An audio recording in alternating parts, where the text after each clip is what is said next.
This conference will now be recorded.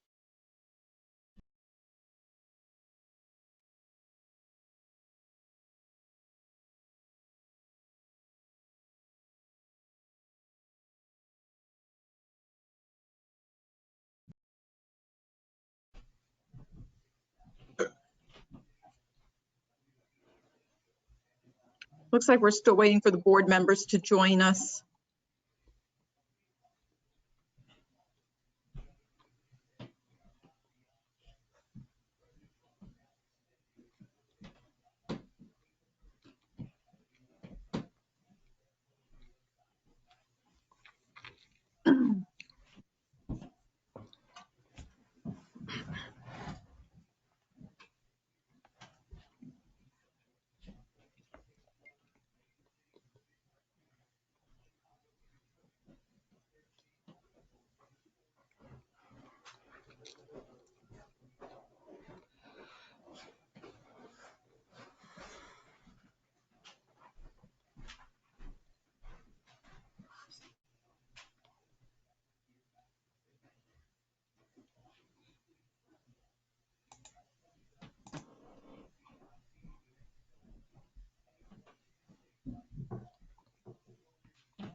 Good evening.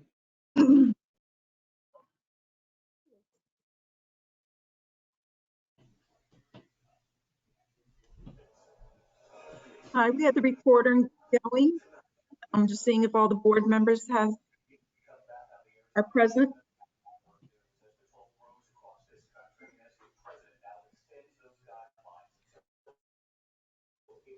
I'm going to step away for 1 second, but I will be back right back. Okay.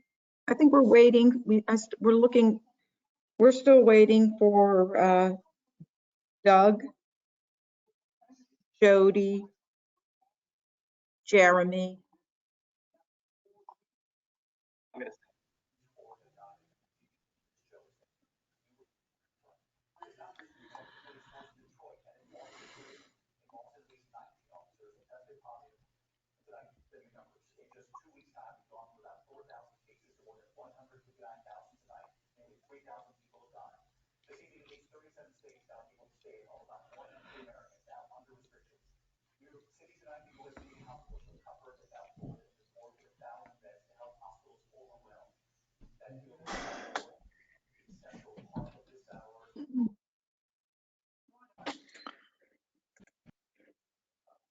Right, Doug.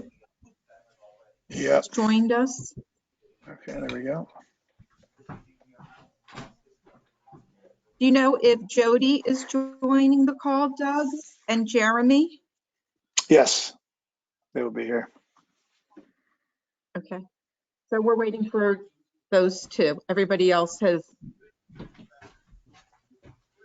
logged on.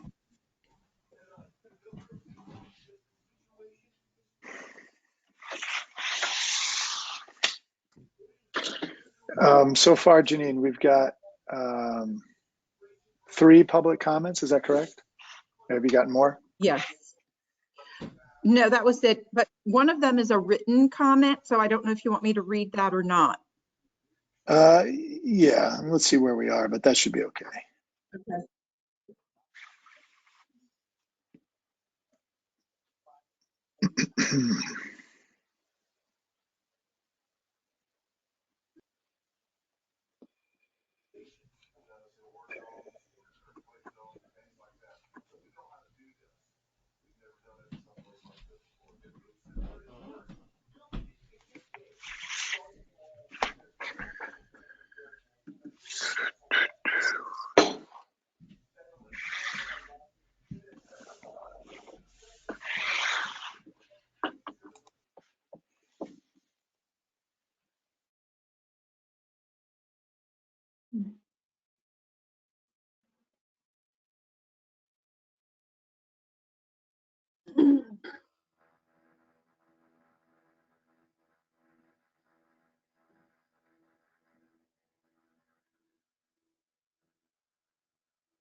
So Doug? Doug?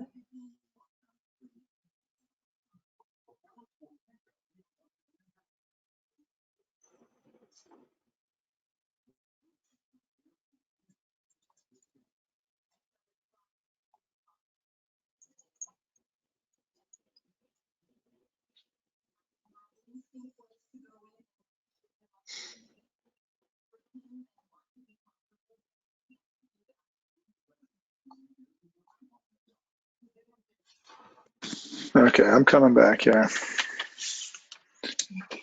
So Doug, I do not have Jody Meyer or Jeremy Arnon on this virtual conference board meeting yet.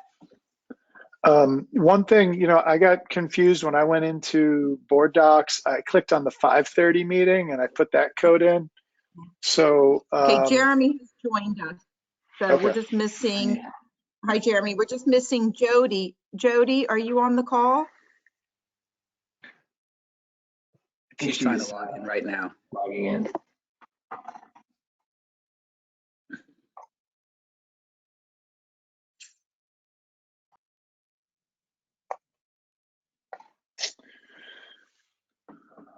Okay. Welcome, Jennifer.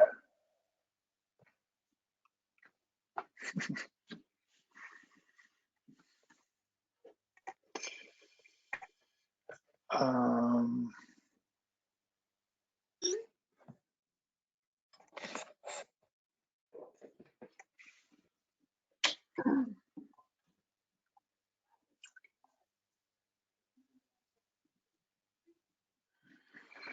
so I think so what do we have?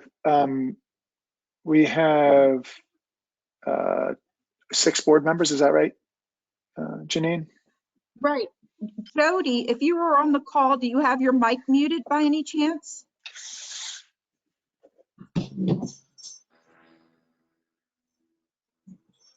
Right. Okay. I can't locate her, so I think we have the 6 board members is what we need to go with. And she Okay. is still actively trying to log in. Okay. Okay. So she may be playing around with the other login number as well. It was a little confusing getting in and out of all these different systems. Maybe we'll just give her 2 more seconds and then I'm just going to go get a little water.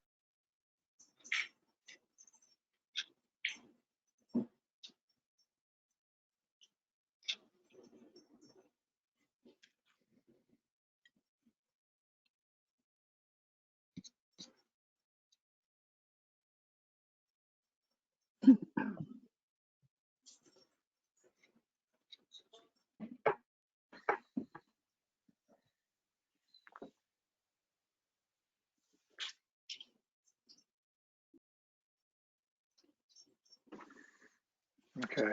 I think Jody's saying she's having trouble getting in the app. Maybe she can dial in for the time being. She can just use the dial in. I don't know if someone wants to just send her the dial in number.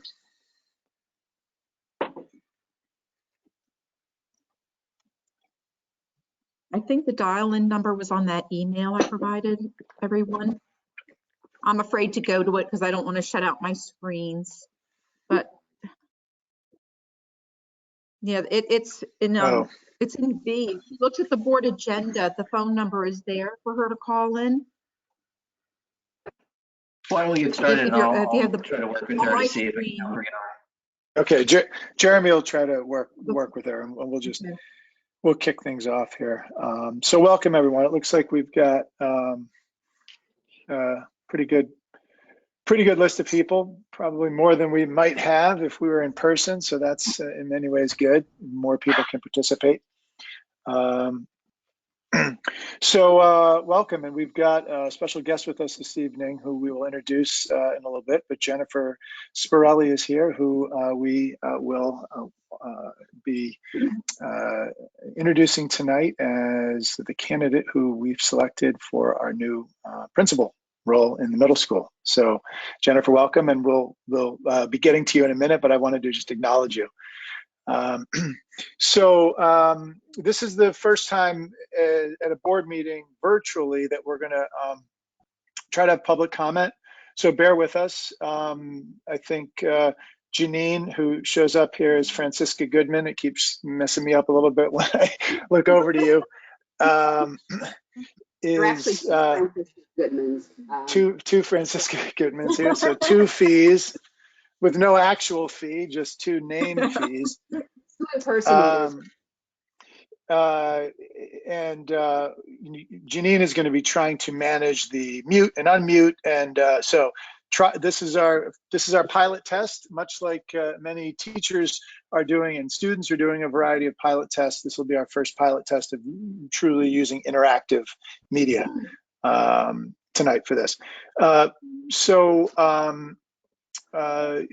One thing I just want to kick off by saying that I want to thank the district and the teachers and the administrators and staff for the tremendous I can get some music there. The tremendous kind of tap dance that they're doing right now to try to really provide a continuity of teaching and learning, and really be there for kids who are dealing with this challenge and struggle in a variety of different ways themselves, at the same time trying to come up the curve on a variety of different challenges in their own lives and technological challenges.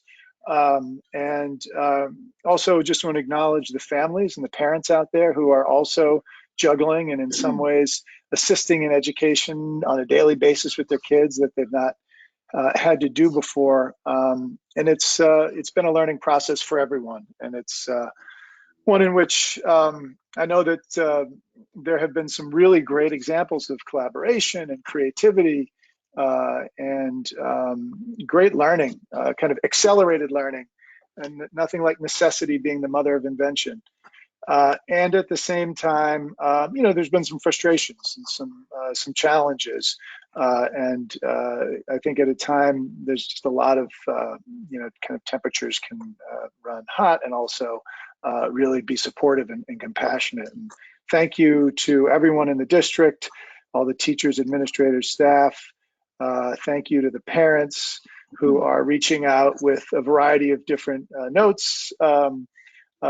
Usually pretty constructive, often very supportive, and so thank you for reaching out and giving us that feedback. We will continue to move forward with the virtual learning, for as long as we have to, and we want to continue to make it better as we go. With that, I'm going to pass the meeting over to Dr. Henning Piedmont to kick us off with some announcements.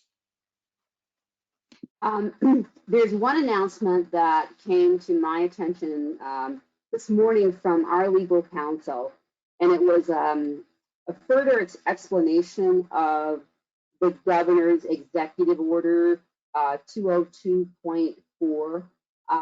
Originally on Friday, we were under an assumption that if we did not go beyond our emergency days, that were available for anything, whether it was weather related or there was some other sort of issue that prevented us from having school on any particular day, that if we did not go beyond those days, we would be able to use the spring break, which is scheduled for April 6th through the 16th.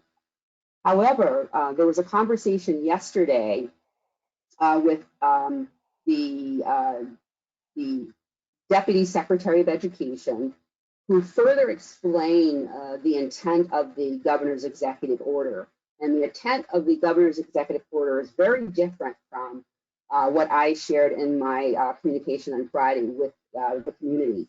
I was, asked by our council to immediately notify the Board of Education and the bargaining unit presidents that as per Executive Order 2020-202.11, the district is unable to go forward with the upcoming spring recess as scheduled and must instead have all of our employees continue during that time with the implementation of the alternative instructional plans or the virtual learning, the distribution and availability of meals and childcare, along with supporting the operations as determined by the district. So in short order, we will not be having, as of today, we will not be having a spring break as per the governor's order, which was scheduled for April 6th through the 16th. Other than that, that's the most significant announcement that we have available that is, as I said, in contrast to what I shared on Friday. Okay. Thank you. Are there some further administrator comments? Ms. Szymanski or Ms. Caraballo?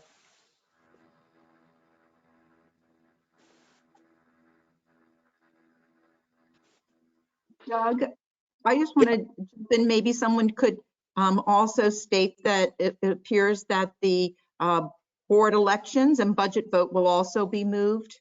That's true. Mm-hmm. Oh, yeah, I didn't get I don't know what date. I saw something that said June 1st is the temporary date. Is that correct? Yes. Right, it's June 1st or a different date. It's not definite that it's June 1st. Right.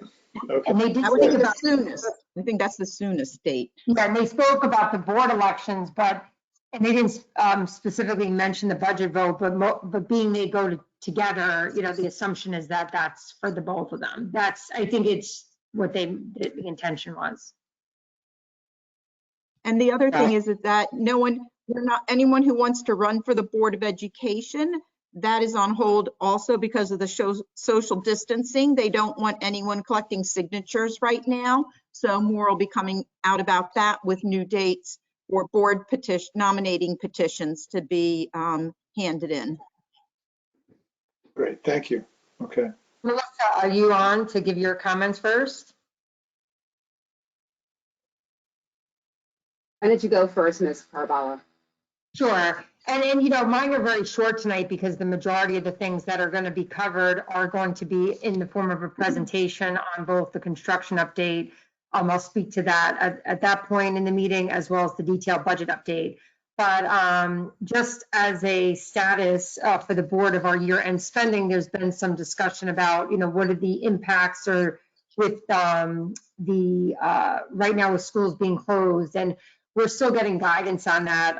There was some question around like what will be required to pay on our transportation contracts and some other savings that we are in fact, some reduction in expenses that we've experienced with some of the closure, but then we've also had some increases. But one of the most significant things we're still waiting on is whether the sports season will in fact occur in the spring. I think, most people would guess that it will not. And if that were not to occur, then we would in fact have some savings, but we'll tie that together when we speak about the budget. But just to kind of give you a status update, and then by the next board meeting, we've actually put is kind of a spending freeze on meaning, necessary spending only, and people really have done a fantastic job in trying to figure out and trying to, save as much as we can in this current year budget. So we'll speak about that at a later date, but just to kind of give you an update there. And then in terms of technology, I just wanted to give you an update that the lending of Chromebooks is continuing. The technology department actually distributed another 20 plus Chromebooks today at Hillside. Currently, there's at least over 150 Chromebooks that have been deployed in the last week or so, in addition to, well, of course, all the high school students having a one-to-one, just as a point of, just to note that. And currently at Hillside, I believe there's only about 25 Chromebooks available in the entire building. And we've also been deploying hotspots where they've been needed for students. I'm done with, and I'll pick up on the budget later. I know Ms. Szymanski was having some trouble with her microphone. So if we want to proceed, and then when we get to her on the agenda, she'll be speaking about the or giving the virtual learning update with the administrators. If there are comments, then I think that would be a good place for her to insert those. Okay. Okay, so we're going to move on to public comment. Currently, we have 3 public comments of people that have written in. If you do want to make a public comment, you can email to, I mean, is your email in the board doc somewhere here? Yeah. It is. So Mhm. if you go to 1B, you'll see Janine Genauer, and her email is there. Email her. She'll put your name on the list for public comment. The only key is you have to have the name in the system. The GoToMeeting system is the same email, is the same on your email. So if you put in some, initial or letter or something that's not your actual name, we won't be able to call on you. So there's 3 now. One public comment, please email to her. She'll unmute you at that time. We'll also have a comment at the end of the meeting, second public comment as well. So please, let's stay to the same rules that we have in person, which is state your name, whether you're a resident of Hastings, and keep your comments, please, to 3 minutes. So with that, I will pass it over to Janine to call the first comment. So our first person is Lisa Eggert-Litvin, if you're available to speak. I'm here. Lisa? Okay, go Am I ahead. on? Uh-huh. I'm Lisa Eggert. Yes, you are. Yes, I am. I'm a resident of Hastings, and let me just begin by thanking everybody. I can't imagine the pressures the board and our central office has been under. So many thanks to all of you, and really the biggest thanks to our principals and our teachers, because you guys are our front lines, and thank you for everything you're doing. My public comment relates to a letter that about 40 community members and myself sent to you about the budget presentations. And, it's really a plea, because when we looked at the increases and the decreases, we saw a pattern that we haven't seen before in Hastings.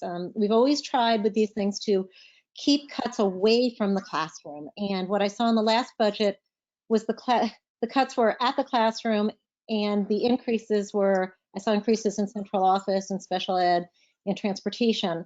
And again, that's never been the direction that we've gone.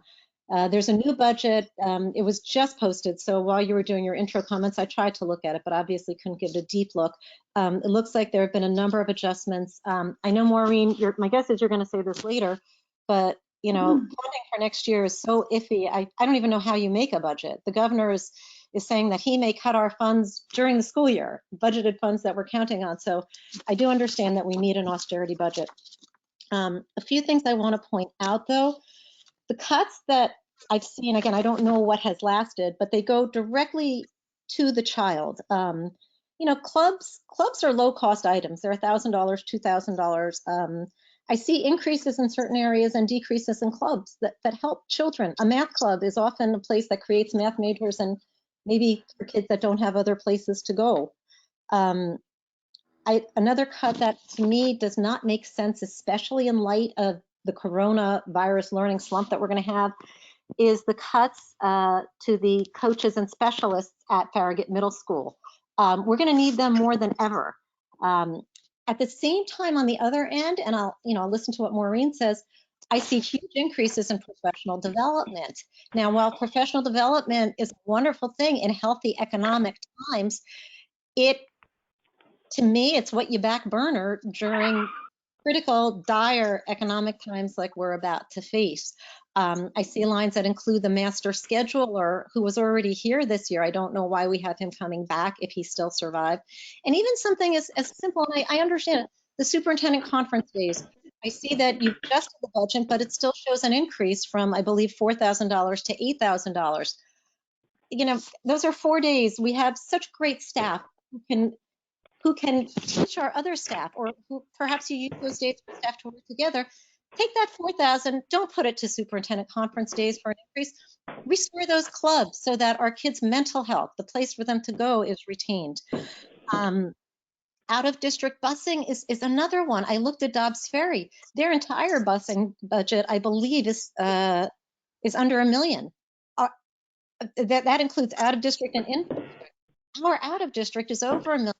I heard you say at the last meeting that we still have private buses, meaning one bus, one child, one monitor, to take a child to school if that child had an unusual route. We have to start changing.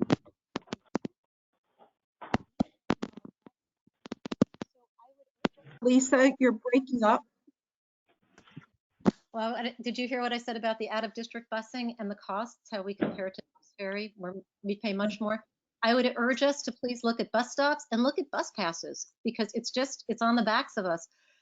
Again, cuts that go to the classroom, they're cuts in supplies, supplies that children need. That's going to fall on the parents. And again, there are other items to cut where it doesn't impact the classroom. So my comment is really, as we go through this, keep the cuts away from the classroom to the extent possible. Again, many, many thank yous for your input. Okay, thank you. Our next commenter is Cynthia Brent. Is Cynthia with us? Yes, I'm here. Okay, Hi, remember to keep your comments for 3 minutes, please. sure. I already wrote a letter, and so I just wanted to follow up at an actual board meeting. I wanted to bring my own perspective to your attention, as I have been struggling with my son on more than one issue with our distance learning plan so far. One of the things I've always loved about Hastings-on-Hudson is that we understand every child has a unique way of learning. And we always have strived to adapt and assist our students so that they learn, not just get a grade, not just pass a test, but actually learn, and we educate our children. I want to acknowledge that this is hard on all of us, and that I appreciate that our teachers and our staff and this board and many others are doing their very best. I still believe that Hastings is an amazing district. I want to profess I never, ever wanted to have to homeschool my child. I've always thought I could rely on professional educators for this task, but right now I am being asked to homeschool. Even though he's an 8th grader, we wish he was super independent and self-motivated and a go-getter.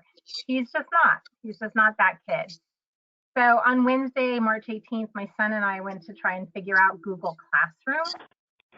When you have an 8th grader, one thing everyone should understand in the middle school, 6th through 8th grader means you have 8 to 10 courses, which means you have 8 to 10 teachers to report to. You add that to Gail Kipper and Chris Keogh and John Riss and maybe Jocelyn Perez sending another email. My son had over 20 emails to open when he opened it on March 18th. Since then, as of today, there are 147 emails. This is because Google Classroom sends an email every time you open it. I'm really frustrated.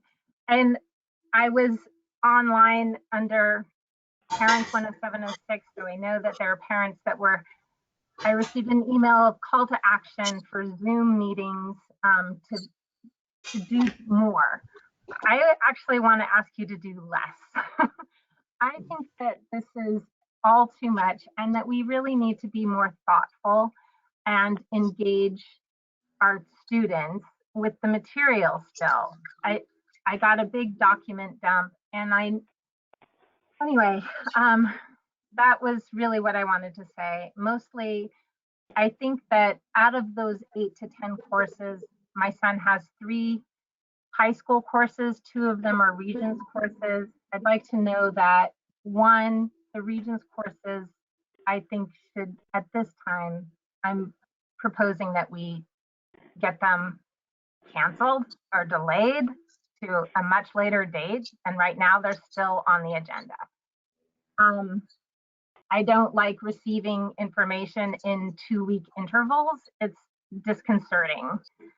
I'd like to feel that our teachers, one of the things I know about when we started 8th grade was that there really seemed to be some real thoughtful process in the flow of work that was being given.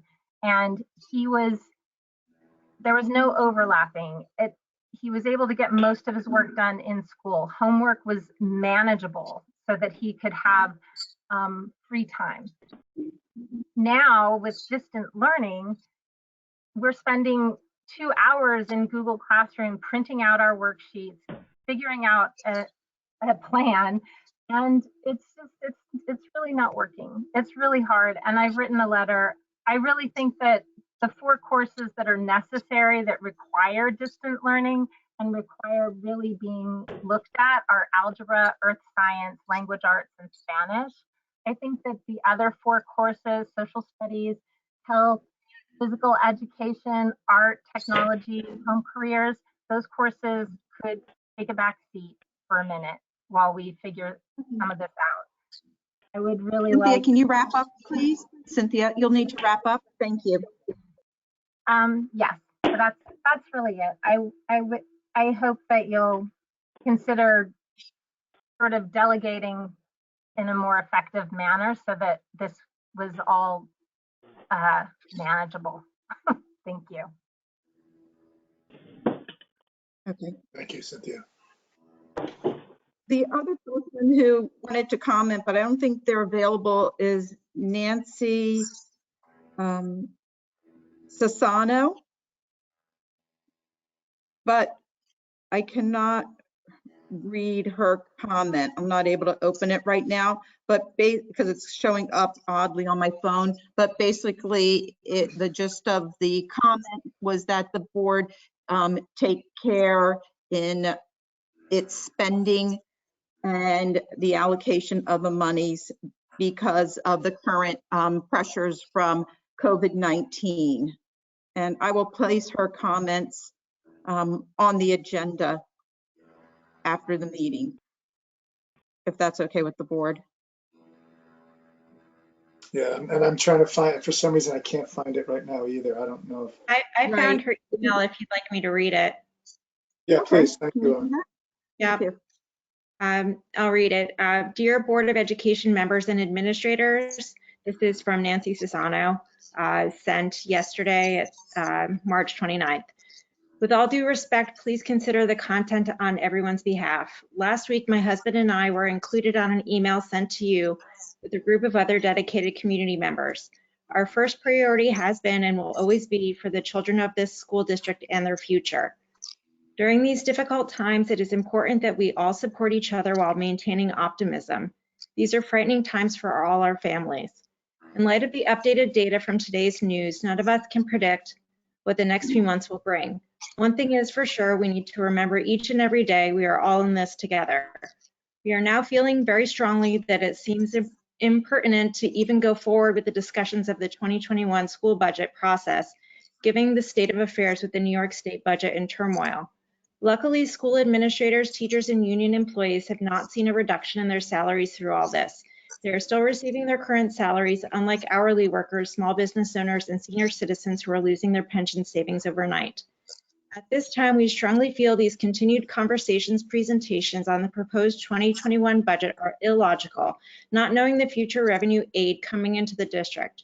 We are sure it is certainly causing extreme frustrations for you as the leaders of the school district and for all taxpayers.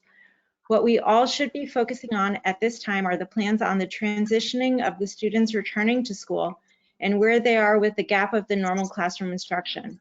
I'm sure parents have tried their best to keep up with online instruction to keep their children current, but to be realistic, unless you are a parent who has been homeschooling, there needs to be some grade level assessment tools put in place before children return back to school. We can keep rehashing these same budget topics over and over again, but please let us all figure out how to put all this energy into how we will bring the students back to school in the calmest way possible. Not only will their young minds be focusing on worrying about leaving the safety of their home and family, we don't want to add any more stress onto them if they come back to school and are behind in their studies than their peers. Use the taxpayer dollars for the children programs to restart the end of the school year and not consider any increases for the 2021 school year for furniture, professional development, salary increases, etc. All of this can wait another year.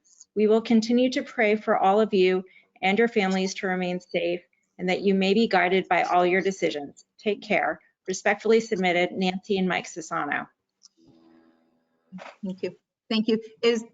Does anyone else want to comment that is on our meeting right now? Okay, so with that, I think you can continue, Doug, with the rest of the board agenda.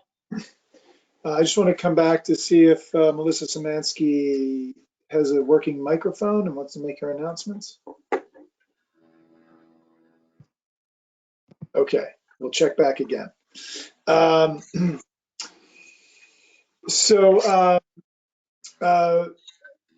Valerie, do you want to introduce now before we move on to the progress report? Since Jennifer's here, I thought we could pull up the 5A and go through that now. Are you prepared to do that, Valerie? Yes, Okay, that would be great. Thank you. So I'd like to recommend to the Board of Education the appointment of Jennifer L. Sparelli as the new principal of Farragut Middle School effective July 1st, 2020. As a result of receiving about 67 resumes, and from that, conducting 17 initial screening interviews, organizing 3 interview committees that were made up of many people from Farragut Middle School, including parents and students who sat on those committees, as well as representation from the four bargaining units. We were able from that group to put forth 2 finalists who then were interviewed by the Board of Education. After those 2 interviews, we were pleased to be able to present to the board Jennifer L. Sparelli as our candidate for the principalship of Farragut Middle School. Ms. Sparelli comes to us from Somers Central School District, where she has successfully served in the role of assistant principal since 2016. Prior to her administrative role, Ms. Sparelli was a high school science teacher and team leader for 3 years in the Washington Heights Expeditionary Learning School in the New York City Department of Education. Before this role, she served 6 years in a similar position as science department chair and team leader in another school, Archimedes Academy for Math, Science, and Technology, also in the New York City Department of Education. Ms. Sparelli received her Bachelor of Science degree in Biology and Chemistry from SUNY Oneonta, a Master's of Arts degree in Teaching Adolescent Education from SUNY Portland, and a Master's of Education degree from the Bank Street College of Education and the Principal's Institute for School Building Leadership. We will benefit from Ms. Sparelli's experiences supporting teachers and students during her school's candidacy phase, which is very prestigious, as an international baccalaureate middle years program. If anyone knows about that, that is a very, very distinguished process to go through. Ms. Sparelli served on a team to revamp the code of conduct to include restorative practices. And she continues to support her school's implementation of a social emotional program called No Place for Hate, as well as assisting in compiling data for a program review of the special education program. We are excited that she is joining us. Both her superintendent and principal praised her for her leadership, wonderful relationships with parents, teachers, children, and her colleagues, and the ability to support teachers in all curricular areas. When I called her principal, Jeffrey Getman, for a reference check, he told me that this was the phone call that he had been dreading. He asked me if I would make sure that Jennifer doesn't work herself into the ground. So with that, I'd like to ask Jennifer if she has a statement that she would like to make. Thank you so much. That was really nice, very kind. I'm really incredibly thrilled and honored to be joining the staff of Farragut Middle School as the new principal. I'm very passionate about education, and I look forward to partnering with you all to provide our students with rigorous, engaging, and highly qualified, high quality middle school experience. I'm really looking forward to celebrating successes with the students, small and large. I want to encourage them every day and let all students know that they are valued and have a special place in the school community. And I truly believe that, and I hope I will be speaking to that every day that I'm at Farragut. As a parent of 2 children myself, I recognize the importance of a strong home and school connection. I think that's represented even in the times right now today. Parents are our first child's teacher, literally now, and when school is back in session. And I believe that by working together, we can make sure that Farragut students' social, emotional, and academic needs are met. I want to thank you for this opportunity to serve your families in this new role. I truly am honored. And I also want to thank the Board of Education for offering me this opportunity. So thank you. And I look forward to getting to know the parents and the staff and the community in the upcoming months and supporting the students in the transitions when I meet them in September. Thank you, Jennifer. Thank you. So at this point, Mr. Sunheim, it's Yeah. vote. Unmute there. So thank you and welcome. And to make it official, so on appointment of Jennifer Sporelli as the new principal of Farragut Middle School, do I have a motion to approve her appointment? So moved. Could all the board members unmute their mics right now when we take the vote? Okay, we'll do a yay because you can't see all faces. Is that right, Janine? Well, not at once. They have to keep their hands held up. So the motion is going to be by Lauren. Yeah. Okay, Lauren's motion. Do I have a second? Second. Okay, Sylvia or Jeremy? Okay, all in favor? Aye. Just keep your hands up. So I have everyone except for Jody because I can't see her. Are you on the line, Jody? I'm right here. Can you hear me? Yes. Okay. Are you for this appointment? I'm for it, but it doesn't say All right, Jody. so- It says Steve Tuber. Okay, so it's unanimous. Okay, so welcome. Welcome. Hey, I'm not sure what a Zoom clap is, but.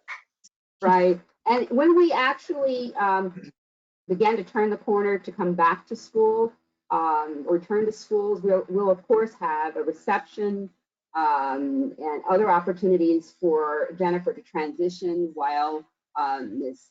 Kipper is there, and be able to have opportunities to meet with various staff members, tour the school, talk to children, talk to parents. So we look forward to doing that later on in April when we return. But we will be able to set up, it's a long time between now and then, we will be able to set up a Google Hangout reception for Jennifer. So we'll set that up with her, and again, invite anyone from the middle school to participate in that. So thank you and welcome, Jennifer. Thank you very much, and that sounds wonderful. I look forward to those receptions. Great. Okay. Okay, so go back to item 3A, the continuous learning progress report, and I'll hand the meeting back to Dr. Henning-Piedmont to lead us through that. Sure, and actually, I'm going to turn it over to Melissa Szymanski and the building leadership team, who will take you through the progress report since districts were tasked on March 16th to come up with a virtual learning plan to assist our students while we were on this extended closure as a result of COVID-19.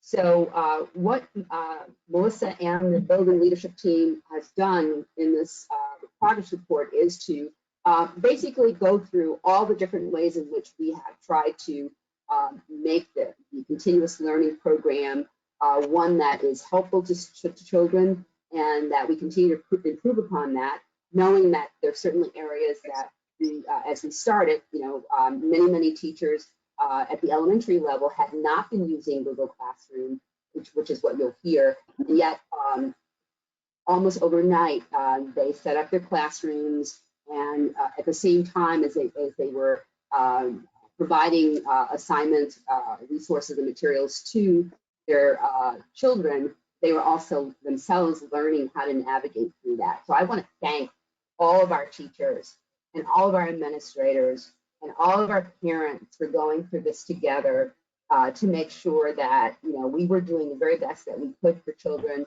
knowing that for any of us, none of us, this is the best case scenario. But I want to applaud all of our educators, administrators, and parents for putting forth their best selves as we navigate through this. So thank you very much. And I turn it over to Melissa. Thank you. Can you hear me? Yes, you can.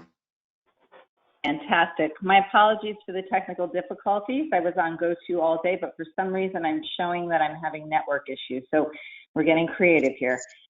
Okay, so I wanted to provide a district-wide update, and I wanted to echo the comments of Dr. Henning-Piedmont. This takes a village, and that includes all of our administrators, all of our faculty members, all of our staff members, and all of our families. So thank you. These are absolutely unprecedented times. We are all moving as quickly as possible, and we know how difficult this is for everyone. So in our first week, which spanned March 16th through March 20th, we had 90 Chromebooks to distribute. So we sent out a survey to the community. We wanted to make sure that we identified needs in terms of having access to a device. So we were able to distribute 90 Chromebooks fairly quickly and confirm that everyone had internet access. And we helped, and we continue to help anyone who's having challenges in those areas. While most of the high school faculty members were already familiar. I'm sorry? Oh. We just finished. Make sure if you're not talking right now, or you're not supposed to be talking, you're muted. Nothing has changed. Are you able to hear me? Hello? Yeah. Can you hear me? Yes. Yes. Can hear you. Great. Nothing has changed on my end, so if I cut out, please let me know. Okay. So most of the high school faculty members were already familiar with Google Classroom. Some of the faculty members at the middle school were also using Google Classroom, and to my knowledge, no members of Hillside Elementary School were using Google Classroom. So it was evident very quickly that we needed to provide training, and that happened to members of the faculty via in-person trainings. And I want to say thank you to John DeCams, who was on the ground at the elementary school doing rotations to make sure everyone was up to speed with small group training sessions, individualized sessions, and also we had district-wide online training. Members of the faculty designed a Google Classroom page for each class and or section that was taught and determined office hours, and that included our support services providers. And then we needed to make sure that we were working closely with our special educators to ensure that assignments, resources, and or instructions for students with IEPs and English language learners working closely with our E&L department were also accounted for and put at the forefront. Teachers were working and have been working collaboratively with their grade levels and their departments to upload assignments, materials, and resources to their Google Classroom. At the elementary school, we took a team approach. So those of you with children at Hillside are seeing grade level Google Classrooms, and there's been very strong work across departments as well. Codes were sent out to families and students by each of the buildings with guidance on how to access the Google Classrooms. And then access to curriculum was also provided to students in the child care program, which was designed during this week. Details on the child care program are in the administrative comments, and they're posted on board docs. And I also began regional curriculum council meetings that focused with my counterparts around distance learning. And our discussions have centered around how districts are approaching synchronous and asynchronous learning experiences for students, and also the continuum of learning experiences that can be provided during school closures. One of the big areas that we've been talking about as a region is really around a definition of terms, and what are we talking about when we're talking about online learning. So synchronous learning being learning that's happening at the same time doesn't necessarily assume the same place, and asynchronous being happening at a different time. And it also, with asynchronous learning, doesn't assume you're apart. And so when you're thinking about the brick and mortar classroom, you're thinking about differentiation. When we're talking about face-to-face learning, we're talking about learning that's happening in the same place, which can be physical or it can be moderated by technology. So there have been lots of conversations across the region around that. And this is a time where all districts are really challenged to work with curriculum and instruction in a completely different way. It goes without saying that, online learning, whether it's video conferencing or not, was really never designed to be the optimal experience, because as we know from the research, really strong instruction is not happening with a person standing front and center and delivering at somebody. There are opportunities to make sure that we are, however, attending to a continuity of learning. And so that ranges from what we would consider like a level 1, which is that students are working independently and there are no learning objectives. So that can be printed lists and web pages. Moving into a level 2, which is more around optional or required assignments that do have specific learning objectives. We see that when we're thinking about accessing web pages and things that support existing curriculum. Then moving into more of that online learning experience, that's really around teacher designed tasks and instruction, specific learning objectives, and that learning can happen in an asynchronous way or a synchronous way. And then finally, blended learning is where we're seeing more of that face-to-face instruction. And again, it can be independent, it could be group, it could be asynchronous, it can be synchronous. So there's a place for all of these different types of learning. And of course, we're constantly moving towards thinking about what is best for a given assignment and thinking about the outcomes and how we're going to meet our learners and address their needs.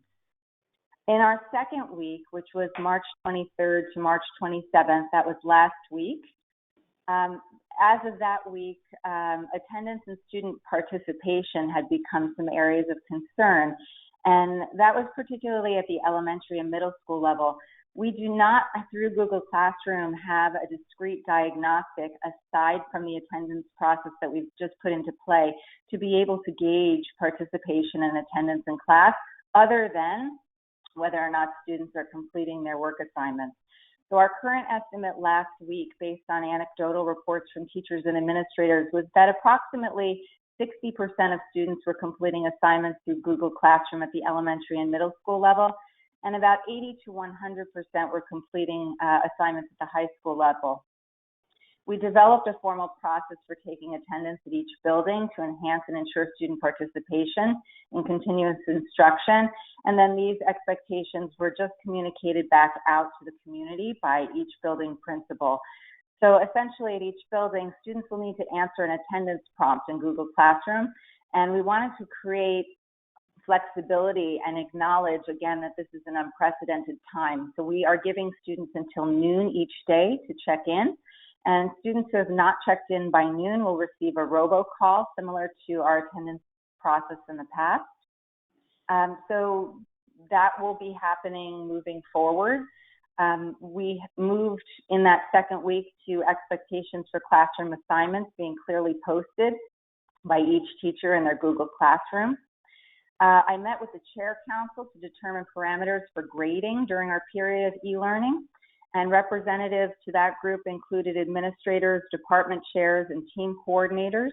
The middle and high school are already through the majority of the third marking period, and members of the faculty feel confident that grades can still be assigned for this quarter. There were a number of assignments that had already been completed and graded. And so the following parameters for grading new assignments were agreed upon with input from the faculty. So at the elementary, assignments are being marked complete or incomplete, and feedback will be provided. The focus here for us during this period of continuous instruction is to ensure that students are receiving feedback so that the learning can continue. At the middle school, also assignments will be marked complete and incomplete, and feedback will be provided. So assignments that have already been completed and graded to date, as I referenced, will contribute to a third quarter marking period grade.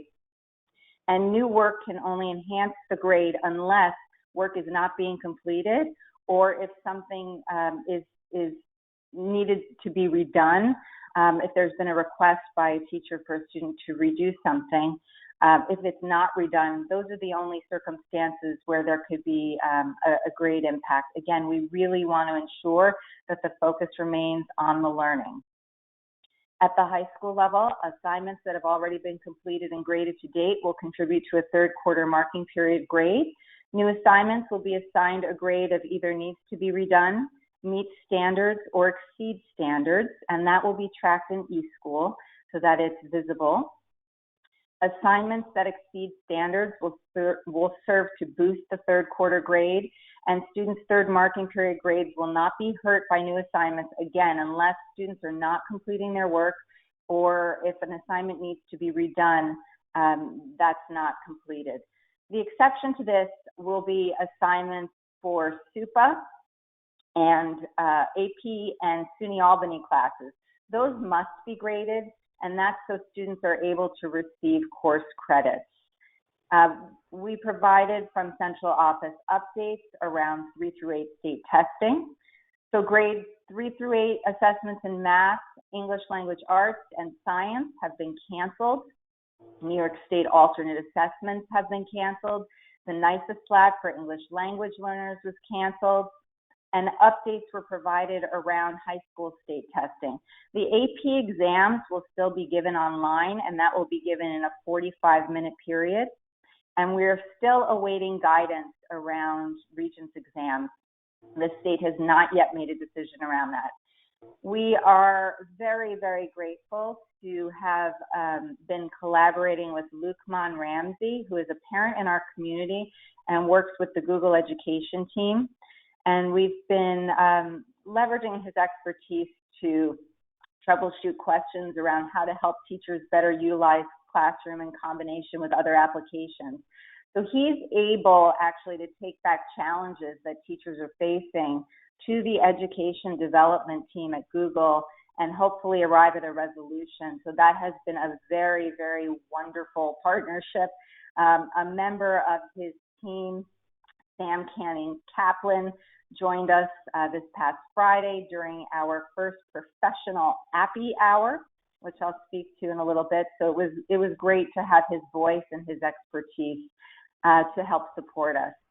I have been providing professional learning, training opportunities, and resources to members of the faculty, and I'm being sensitive to provide those updates at a rate where folks can absorb them. There have been 3 volumes thus far, and if you look in board docs and click on the links, you can see exactly what's been sent. Additionally, tutorials around Google Hangouts Meet and Screencastify were disseminated. There is a free version of Screencastify, and that's the tool that we've been leveraging to record videos to then push back out through Google Classroom. And the free version of Screencastify has a 5-minute limit. However, we were able to take advantage of a code that allows extended recordings, and one of our teachers had actually unearthed that, so that was wonderful. So we do have much broader access to do some extended recordings. Again, in board docs, you can see the links that were provided to everyone. I was able to create some guidelines for video conferencing. I know that this is uncharted territory for many of our faculty members, and people need to feel safe and secure to experiment with new technologies.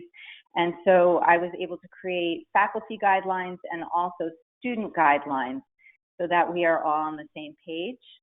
And finally, I referenced the Appy Hours, and these are weekly online gatherings which are offering the opportunity to explore the capability of various resources and have questions answered.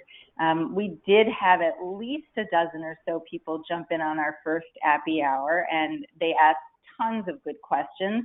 Coming out of that meeting, I will be providing an update with some of the Q&A that happened during that session so that all members of the faculty can leverage that information. And we've had many internal meetings. We are trying to keep a schedule that is regular as possible, and those meetings have shifted to an online format such as this one and have continued, and that's included chair council, department meetings, elementary department coordinator meetings, meetings with the administrators, committee meetings. I have attended a number of department meetings, a number of grade level meetings.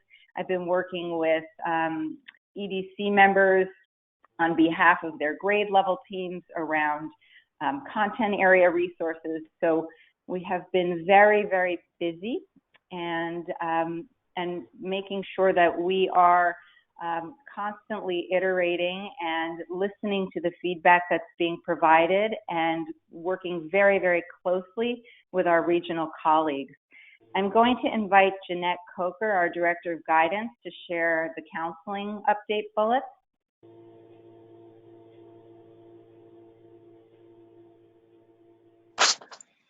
Good evening, everyone. Can you hear me?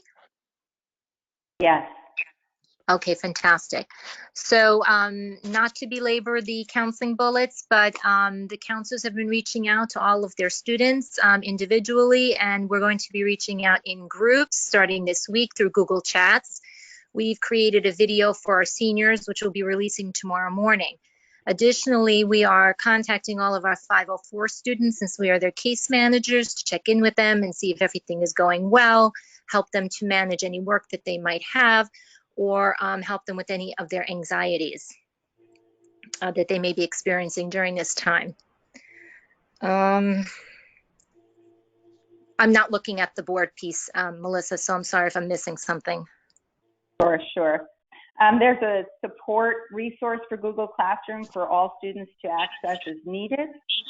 And students received access at the high school to this Google Classroom via each grade level Google Classroom, and the middle school will be receiving information on access through the middle school administration this week, actually. Elementary has emailed it home to parents. Yes, thank you. I'm sorry. Do you want to speak to the junior post-secondary planning meetings?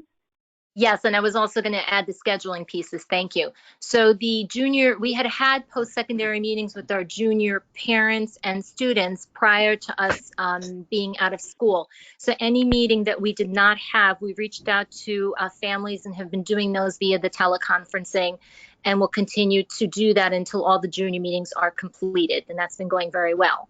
Additionally, this past week, through each of the Google Classrooms and interaction with families, we have continued on with scheduling. So having 8th graders, 9th graders, and 10th graders select their classes for the following year. And they've been doing a fantastic job with turning in their requests, and they've been asking great questions, and we've been getting back to them. So I'm going to put out a little reminder for them to finish that up, because we'd like to get that done in the next couple of days. Thank you. So we have next steps on the horizon as per guidance received from the New York State Education Department on March 17th. We are working to enhance the range of tools and modalities for facilitating distance learning. And they have recommended a combination of essentially 4 different things. So one is printed materials, textbooks, photocopies of reference materials, curriculum and assessments. The second is around teacher check-ins and tutorials.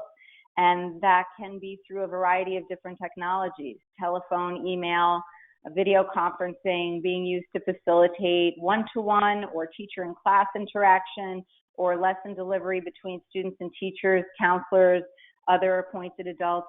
The third, recorded class meetings. Again, I mentioned Screencastify as one of our tools that we're leveraging. And that's around using audio or visual technology in recorded class meetings. That can be done, through live or on demand. There are online materials as the fourth modality, or other aligned content.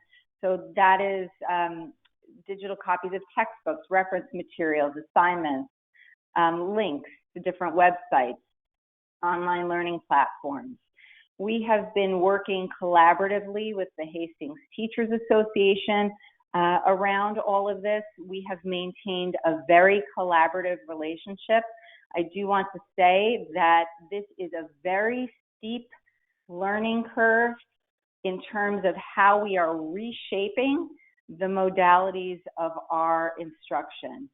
So, I really want to thank our entire faculty for their many and varied efforts to embrace new technologies, to take risks, to strengthen collaboration with their colleagues. And our faculty is not used to creating lessons that are exclusively online and converting instruction to online modalities while concurrently navigating personal circumstances at home. And so I do want to say thank you and recognize that. There is no substitute for live dynamic interaction between a teacher and a group of children. However, we all remain very committed to providing rigorous and effective instruction. And we recognize that there are opportunities for enhancement around our video conferencing and our recordings, and we are working together collaboratively on that. I wanted to turn this over to Laura Sullivan, Tessa Stewart, for district-wide special education update. Hi, can you hear me? Yes. Can you guys hear me? Yes. Okay. So, of course, I want to start by just thanking the special education department, related service providers, teachers, for all the work that they've been doing. Again, just to echo what Melissa has said, it's been a definite shift, and I have to say everyone has been going above and beyond and really stepping up and stepping out of their comfort zone. We are, Tess and I and Allison Guiney have been running our meetings virtually, our CSE meetings. It's definitely very different, very lonely running them alone, but it is nice to see familiar faces, and we're still holding to our timeline of trying to have all of our meetings completed by June 30th, unless we receive guidance that there is an extension. But our CSE meetings are moving forward. In terms of our timelines, we have a couple things that we have to be mindful in terms of the regulations. Initial meetings have a timeline of 60 days from the day we receive consent from the parents in order to evaluate and then come to the meeting. Obviously, with the schools closed, and the children can't be tested, we've seeked out legal guidance as well as speaking to our PPS and special education peers, and we will be sending home, if those families have not already gotten home, what we refer to as prior written notices that are letting families know that we are having to pause the 60 days, and as soon as we return to school, testing will resume and we'll move forward with the process. Most of our reevaluation meetings this year, we did it a little bit differently, and in retrospect, it was kind of probably a smart thing. We ran most of our reevaluation meetings in the fall, and then so it really lightened up our spring for just to have to do annuals, which are much shorter meetings. For those reevaluation meetings that have not, the testing has not been completed at this time, we are moving forward with annual reviews, which means that we're still developing an IEP for for the 2021 school year. And as soon as we return back to school, we'll finish the testing for the reevaluation, and we'll come back to the table, review the assessments, and make any changes based on the new data. Tesfa and I have been meeting with each department, individual teams, individual teachers, at a minimum at least once a week. Yeah, so what we try to do, we want to touch base with everybody involved with students learning from the special education department. And we've been having, like Laura said, minimum of one time a week Google Hangout meetings. Sometimes it's more than, one time a week. And this is just to make sure services are being delivered, to troubleshoot any problems that could occur, and just to get a sense of what's going on. I think that's one, for lack of a better term, positive thing that came from this situation, is that we're having a little bit more interaction with departments in pockets. We heard from actually one psychologist today that said she did a social skills group, and she was concerned of how she was going to be able to engage a group for 30 minutes, through a Google Hangout form. And she said the children were just so excited to see each other and have the moment to kind of talk, that she, had to end it after 30 minutes because she had to get to her next one. So there are some, we're trying to make as much opportunities for the children to even have time to see, see each other. In terms of progress. Oh, I'm sorry. Go ahead, Laura. Go ahead, Tesfa. No, I was going to say, in addition, we are trying to schedule at least once a week meetings with SEPTA as well, just to, make sure we are hearing from all parties from all different perspectives, to make sure everything is communicated, and once again, to troubleshoot any issues that, come up. In terms of progress monitoring of goals, this has been an interesting one. Some of the goals we are able to, the special education teachers are really working very closely with the general education staff, even if their children are not in ICT classrooms. They're working with their general education teachers, and they're trying to collect data based on the assignments that they're completing, to see, based on their assignment completion, of how it relates to the goals. Obviously, some of the goals are we're gonna, you'll see probably in the progress monitoring, see comments due to COVID-19, the coronavirus, that, if you have a goal such as participating in class, it's going to be a little bit difficult to monitor. But they are for study skills, which usually is time management and organization of skills.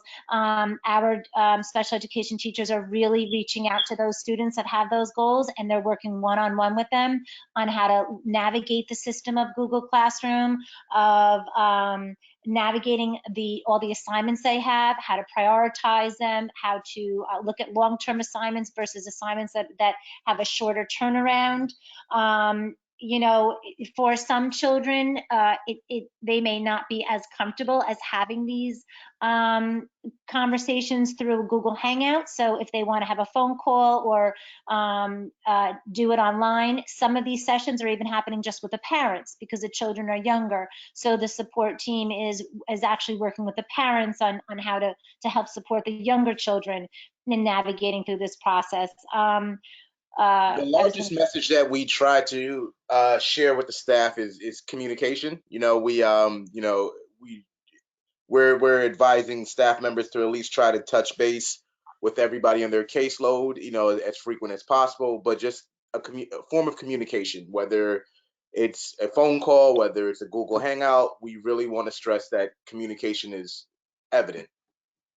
And in follow up to, I don't remember the parent that spoke that during the public comment, and knowing that her son's inbox, has been flooded, and I was actually thinking, Tess and I were texting each other during this, because she, there was a couple points that she made that I think Tessa and I will have to reflect on, because the last thing, we are coming from a lens of wanting to support the families, wanting to support the children with this learning that is very, very different, especially for our population of children that we focus on. And the last thing that I'd want to do is have these phone calls and these emails actually be overwhelming to parents. So what I would say is, if we are overwhelming you and you feel that it's coming from the counselors or the related service and providers, and these emails are becoming too much for you, please let us know, because that's the last thing that we want to do.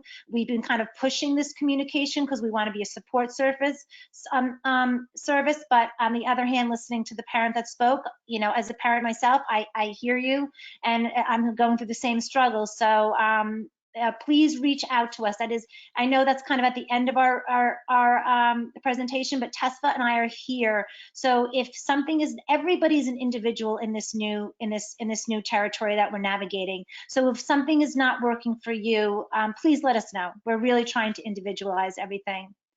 Moving to the Thank you, Laura.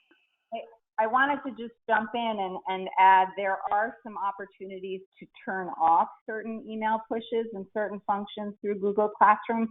So I'll make sure that there's a resource available to families to be able to help moderate some of that as well. Thank you, Melissa. In terms of our services, our related services, when we first started this, all of our thinking, and Melissa talked a little bit about this when she did her week one, our thinking was, this was temporary. We were going to be doing this for, 2 weeks, and we were going back to school. So we were really trying to just load up supports on our Google Classroom that was really through the lens of maintaining.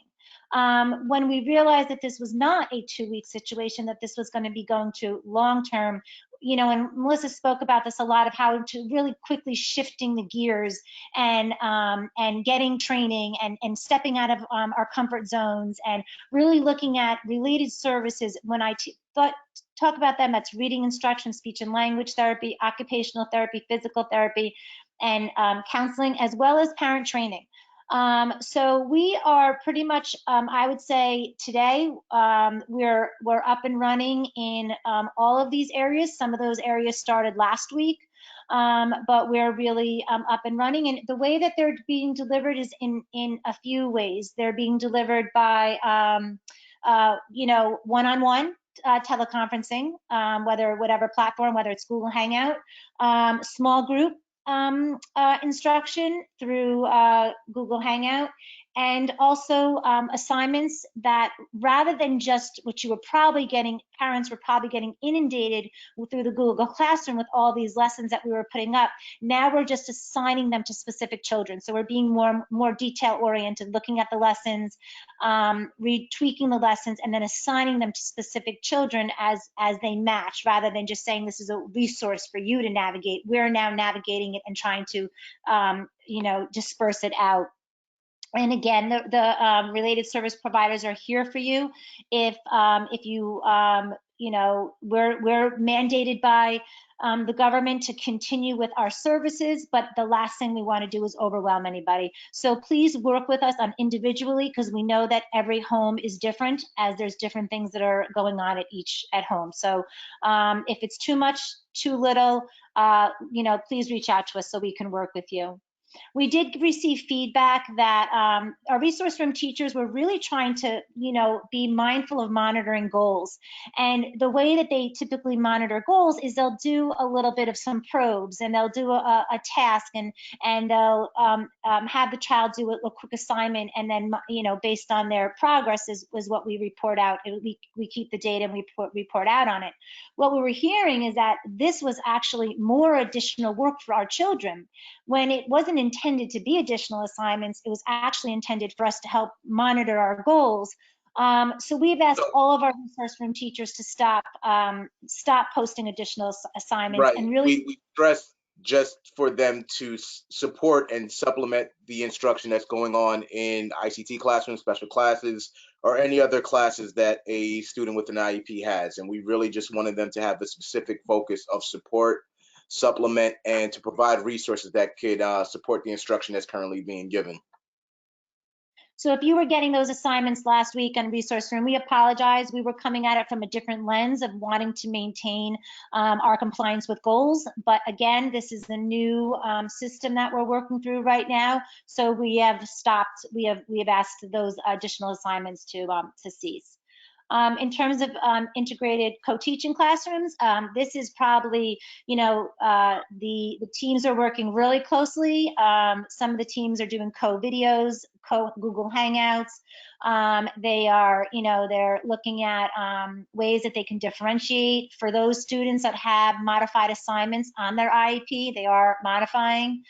Again, if you're running into any struggles, please reach out to your case managers and let us know how we can better support.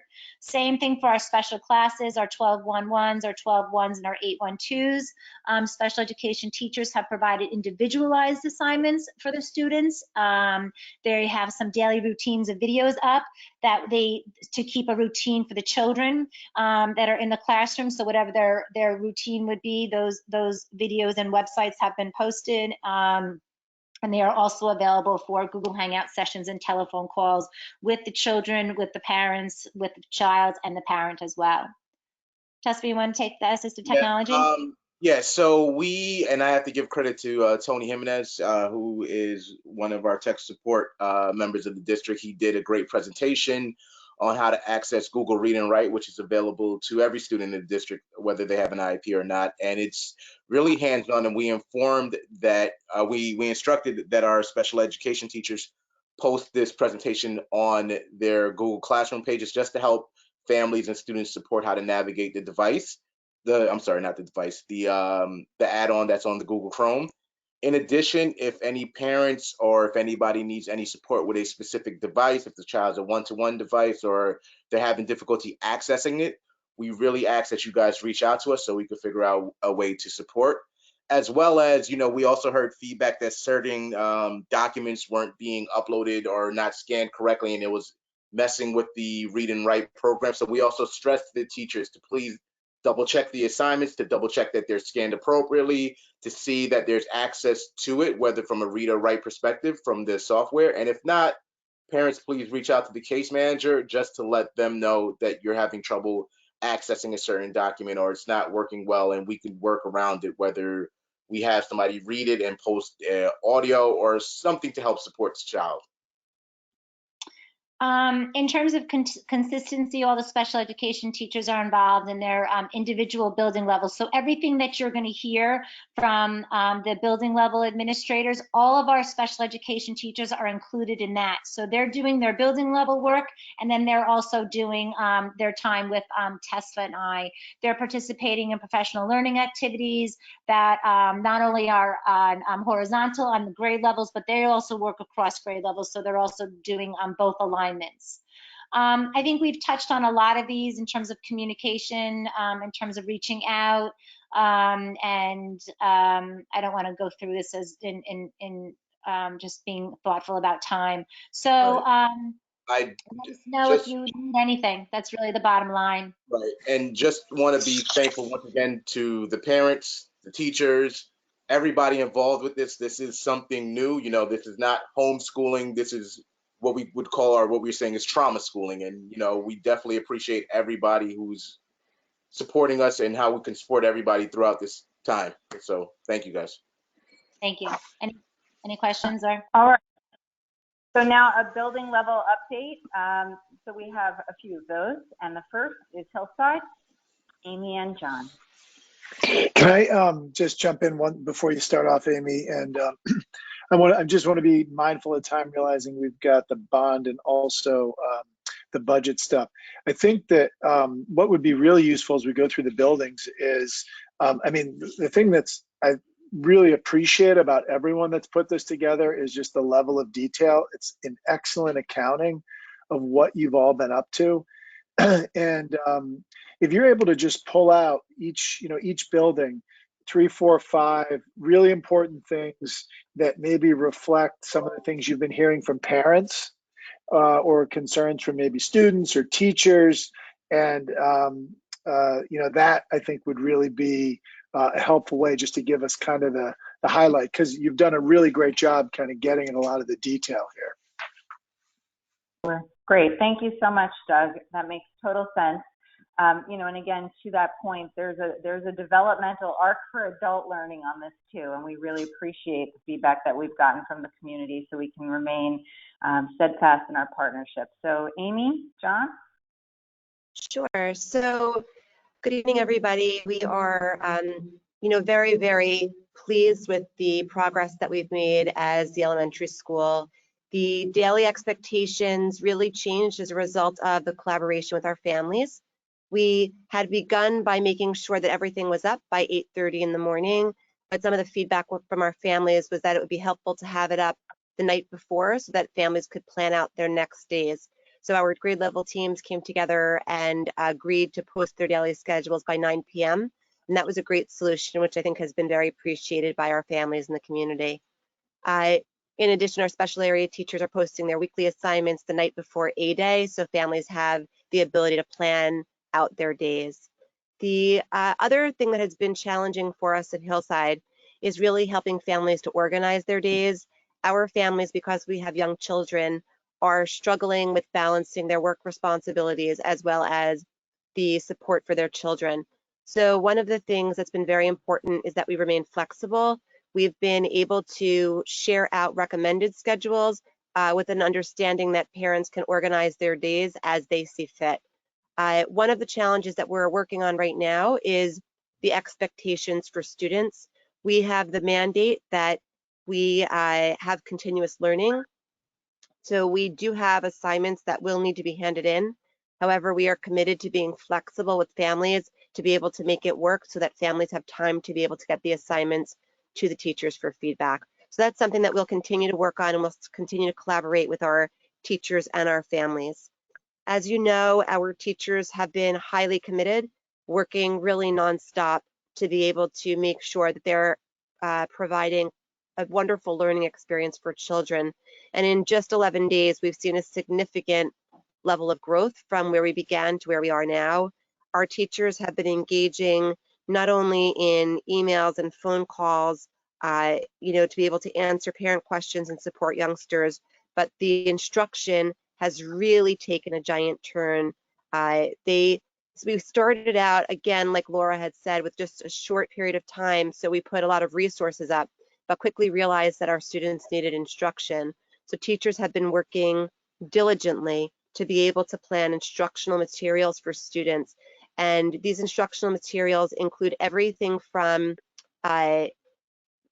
tools that are like Powtoon and Screencastify, where their voices are recorded, but the screen is the screen of a computer, or images, to pre-recorded videos where the teachers are recording themselves doing read-alouds, doing mini lessons. And, now our teachers are moving more into trying out what opportunities there are for live video interactions. Teachers have dabbled in experiences with students for a snack. Teachers have tried out some small groups, and we expect over the next couple of weeks to see more risk-taking from our teachers. Our teachers have really done an amazing effort in trying to make sure that they've been in contact with all of our youngsters and supporting them. And I just want to also recognize the fact that at the elementary level, it's not just the content, it's also the love. And there's been a huge, huge effort from our teachers to be able to support our children and our families in the social emotional area. So that's been a really great aspect of the work that we've been doing at Hillside. I do want John to just have a moment to share a little bit about the Google Classroom work that he's really led for our teachers. Thank you, Amy. When we, realized that distance learning was going to become a reality for the school, we immediately called grade level team meetings for grades K through 4 to really start launching the classrooms for every grade level. Something that should be noted is that in grades K through 2, there wasn't much experience with Google Classroom, so we really started from the bottom there. I worked very closely with each team leader in grades K1 and 2, as well as several other staff members to really just get on the ground running The 3-4 team leaders and their team members really took the lead because they had previous experiences using Classroom, Google Classroom, and other applications in their classroom. So I'm extremely thankful for that. We also surveyed the staff through a Google form to see what everybody needed individually, and as well as grade levels. And pretty much before schools were closed a few weeks ago, I pretty much just ran around the building just making sure everybody was comfortable enough to at least use Google Classroom and the different platforms that it does have.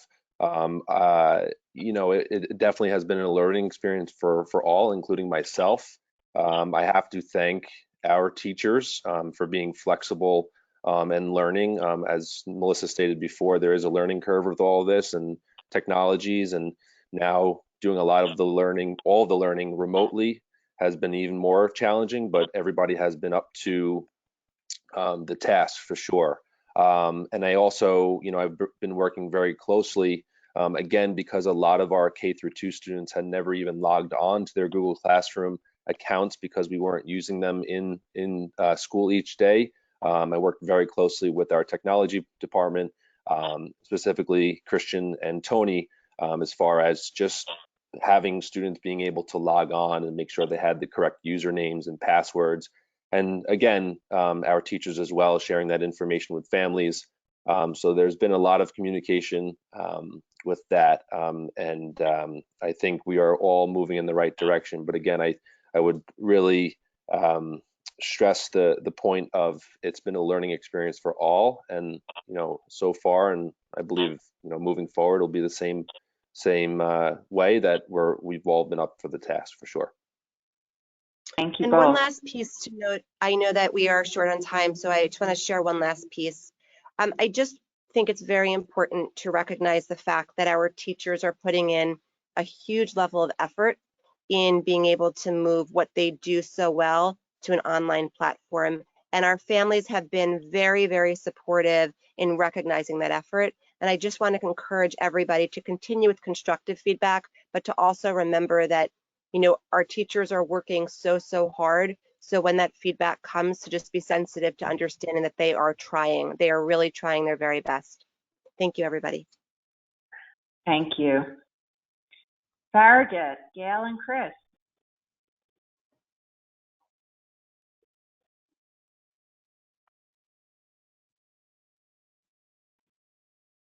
Hi, everybody. Hi there. Hi, because I know we're short in time, there's really not a whole lot more that I can add to what's already been spoken to. Our teachers are using the same modalities that the high school's using, the elementary school's using. Tremendous learning curve here, but before we go into some of the detail, and I want to be brief, I really want to give a terrific shout out to Chris Keogh. He has been, before he became the assistant principal, he was our technology guy. And he has worked 24/7 along with the rest of our faculty to get us up and going as quickly as possible. Our teachers have been incredible. We have been online with teachers who are sharing different platforms, performing tutorials for one another, in addition to the work that they're doing for all of our youngsters. They're helping each other in ways that make me so incredibly proud to be part of the Farragut Middle School community. It's breathtaking to see the dedication and the commitment that our teachers have made to the children in our community. And while I know that we've received some criticism and there've been some tough emails to deal with, and I understand everyone's frustration. Again, I'm going to say I couldn't imagine being a part of a more professional, finer group of people. So talk about some of the things that we're doing. In terms of communicating with us, we recognize that the parent-teacher communication is absolutely essential. And I'll say to you that there isn't a teacher that has not told me that they are absolutely in contact with children constantly. And any children that we feel are not turning in work or whatever, we're identifying those youngsters. Our counselors are diligently reaching out to families, as are our teachers, as administration. So we want to be sure that we're touching each little life in Farragut Middle School, each little child. In terms of attendance, I'm going to let Mr. Keogh talk a little bit about how we're doing attendance. So we're trying to replicate some of our traditional structures that we have in school, our morning announcements, our daily attendance. So we've designed Google Classroom that where we've asked all students to join. I'm gonna promote it here. It's code M2U7R4U, and we'll send out another blast with that code. Please join all of our students, because we're using that to share announcements and weekly assembly type videos to explain and share information. We're also having a daily check-in, which allows us to know that you're good and you're ready to learn. And we're using that as a means of addressing some of the issues that came up with attendance based on some of the state guidance. All of our assignments are posted to Google Classroom on a Monday. We spoke with our faculty and designed a schedule based on student and parent feedback so that the assignments would be posted on Monday and due on the following Monday. Students were told that their teachers were available to reach out to work with them throughout the week on any of those assignments. We asked that children not spend more than 30 minutes a day per subject area, and that if they needed some more time, to absolutely reach out to the teachers and to let them know that it was critical for us to get feedback from children. Again, teachers are using lots of different modalities. I'm sorry, I just lost my place. The teachers are using lots of different modalities to reach out to students. Some teachers going live through platforms like Zoom and Hangouts. Some are posting videos and some are recording podcasts. And I will say that there are some teachers that have concerns about privacy issues and they're not comfortable moving forward. And so they're using Google Classroom to post assignments. They're reaching out in video, and they're reaching out to their students in different ways. Those are for personal reasons. Sometimes teachers cannot film live video. Everyone is working as diligently as they can.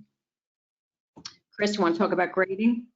Sure, and just to echo what Melissa had said earlier, when it comes to grading, all grades from before our distance learning period began will account for the third quarter grade.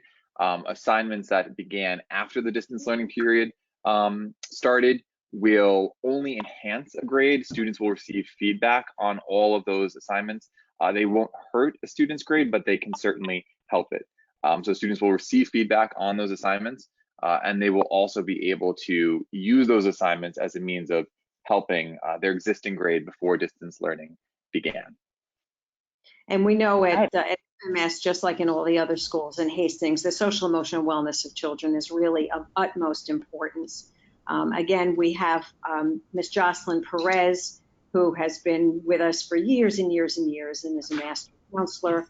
Jennifer Bellis, only with us for a couple of years, but she has made herself very well known and respected in the district. We have Terry Frank, our social worker, who is absolutely outstanding and reaching out to folks constantly. And Dr. Tesler, who we all know has been reaching out to kids. And this is a tremendous support staff. They're working together. I know that the psychologist and the social worker are working with Laura Sullivan and Tessa Stewart. But collectively, these folks are meeting constantly with Jeanette Coker to reach out to all of the youngsters that are vulnerable, that we may be concerned about, and youngsters that we just really want to touch base with, or youngsters that teachers have identified as not turning in assignments, and we want to make sure they're okay. So a real shout out to our support staff, to our teachers, and again to Chris Keogh, who is my superstar anyhow. That's it for us. Thank you both very much. Hastings High School, Lou and Melissa. Can you hear me? Yes. Can you hear me? Yes, we can. Yes, okay. First of all, I don't know if Melissa's on. She's been on and off 3 or 4 times. She's dealing with power failures in her town. So she's lost power 3 times that we've been on. So I don't know if she's on or she's not. But I'll start anyway. Just to give a little bit of perspective, I know Melissa Samansky had given you some percentages of work completion. Understand that the high school is at an advantage because we've been a Google Classroom school for probably 2 to 3 years now. So our students are already accustomed to using Google Classroom every day as part of their everyday learning. So for them, this was not a huge transition to go to Google Classroom. It's something they do every day. The feedback that we have gotten and that I'm working with our teachers on is that students feel they are overworked. They're feeling the stress of having to do all of that work. And we've put some mechanisms in place to kind of to quell some of that. If those of you who know our schedule, we're primarily an A-B day school with some exceptions. Even though we have a 6-day cycle, most classes either meet 2 times a week or meet 3 times a week. So what we've asked teachers to do is only assign work and expect work on the days that you're supposed to have that class and not every day. That would give students a little bit of a break in that they'll only have 4 classes or 4 subjects of work on any given day. And hopefully one of those days could be PE so they can work out and maybe take a walk or go for a run and other things that would sort of alleviate some of that stress. So we've put that into place. I can tell you that teachers want to do more, and they are doing more. It's a slow progression. To what Gail said, some are nervous. Some teachers are nervous because we have had reports back from some teachers of students inappropriately behaving during some of their chats and hangouts. So Melissa and I have been dealing with those issues. So thank you, Melissa, for sending out guidelines for both teachers and students. That made a huge difference. Some teachers are actually creating some of their own additional guidelines and having students sign off on that. But I can tell you week 3 has really stepped up. I spoke to, I'd probably say 15 to 20 teachers today, and every one of them reported having scheduled hangouts with students this week. Most teachers are following the following kind of directive. They'll have a Google Hangout for about 20 minutes. Assume it's an A day. They'll have a Google Hangout for about 20 minutes. They'll present the lesson. They'll present the objectives. They'll go over the assignment. They'll ask for any kind of questions. And then the following time that the class meet will not be a Hangout. It'll be for students to do a corresponding assignment. And then back again, the next lesson, they'll pick up with the Hangout and review what had been done. So it's almost an A-B rotation as far as Hangouts. Again, it's a majority of teachers. I can't tell you that it's every teacher. Attendance, back to attendance. We launched our attendance page today. Thank you to our phys ed department who really volunteered to help me set up that phys ed page. As of today, we have 511 students in our high school. 496 students actually checked into the page today. So success. And we want them to check in every day. And what we're trying to do is take that load off the teachers' responsibilities, because what we've been doing in the past, in the last 2 weeks, we've had teachers checking attendance by putting a question on their Google Classroom form. So if we can take that away from them, that'll free them up to do other things. Melissa and I speak to students every day. Melissa has made a point of speaking to 15 students per day. We started with our most at-risk and most vulnerable students, and we've now gone to other students and are circling back to some students who we need to check in on. Kids are anxious. People are nervous. But they're happy to hear our voices. They're happy to see our faces. I can tell you, I sent that video out last week for anybody who, it's not my finest moment, but I've gotten really good feedback because I miss them and they miss us, right? So it's that simple. School is much bigger than the academics. I guess we figured that all out. It is their social scene. It's their safe space. It's where they feel most comfortable. It's who they are. It's their sense of community. And that's all been taken away from them. So they're nervous. They're anxious. I do want to applaud our teachers. I want to applaud our clinical staff. Laura, I know you didn't mention this, but you know, our mandated counseling is happening. I know our clinical staff is communicating with their counseling students. They're counseling them.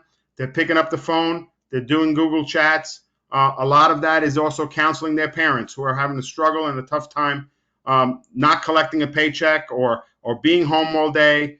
It's a change. It's a new normal. What else? We've been meeting with faculty meetings, department meetings, chair council meetings, administrative meetings.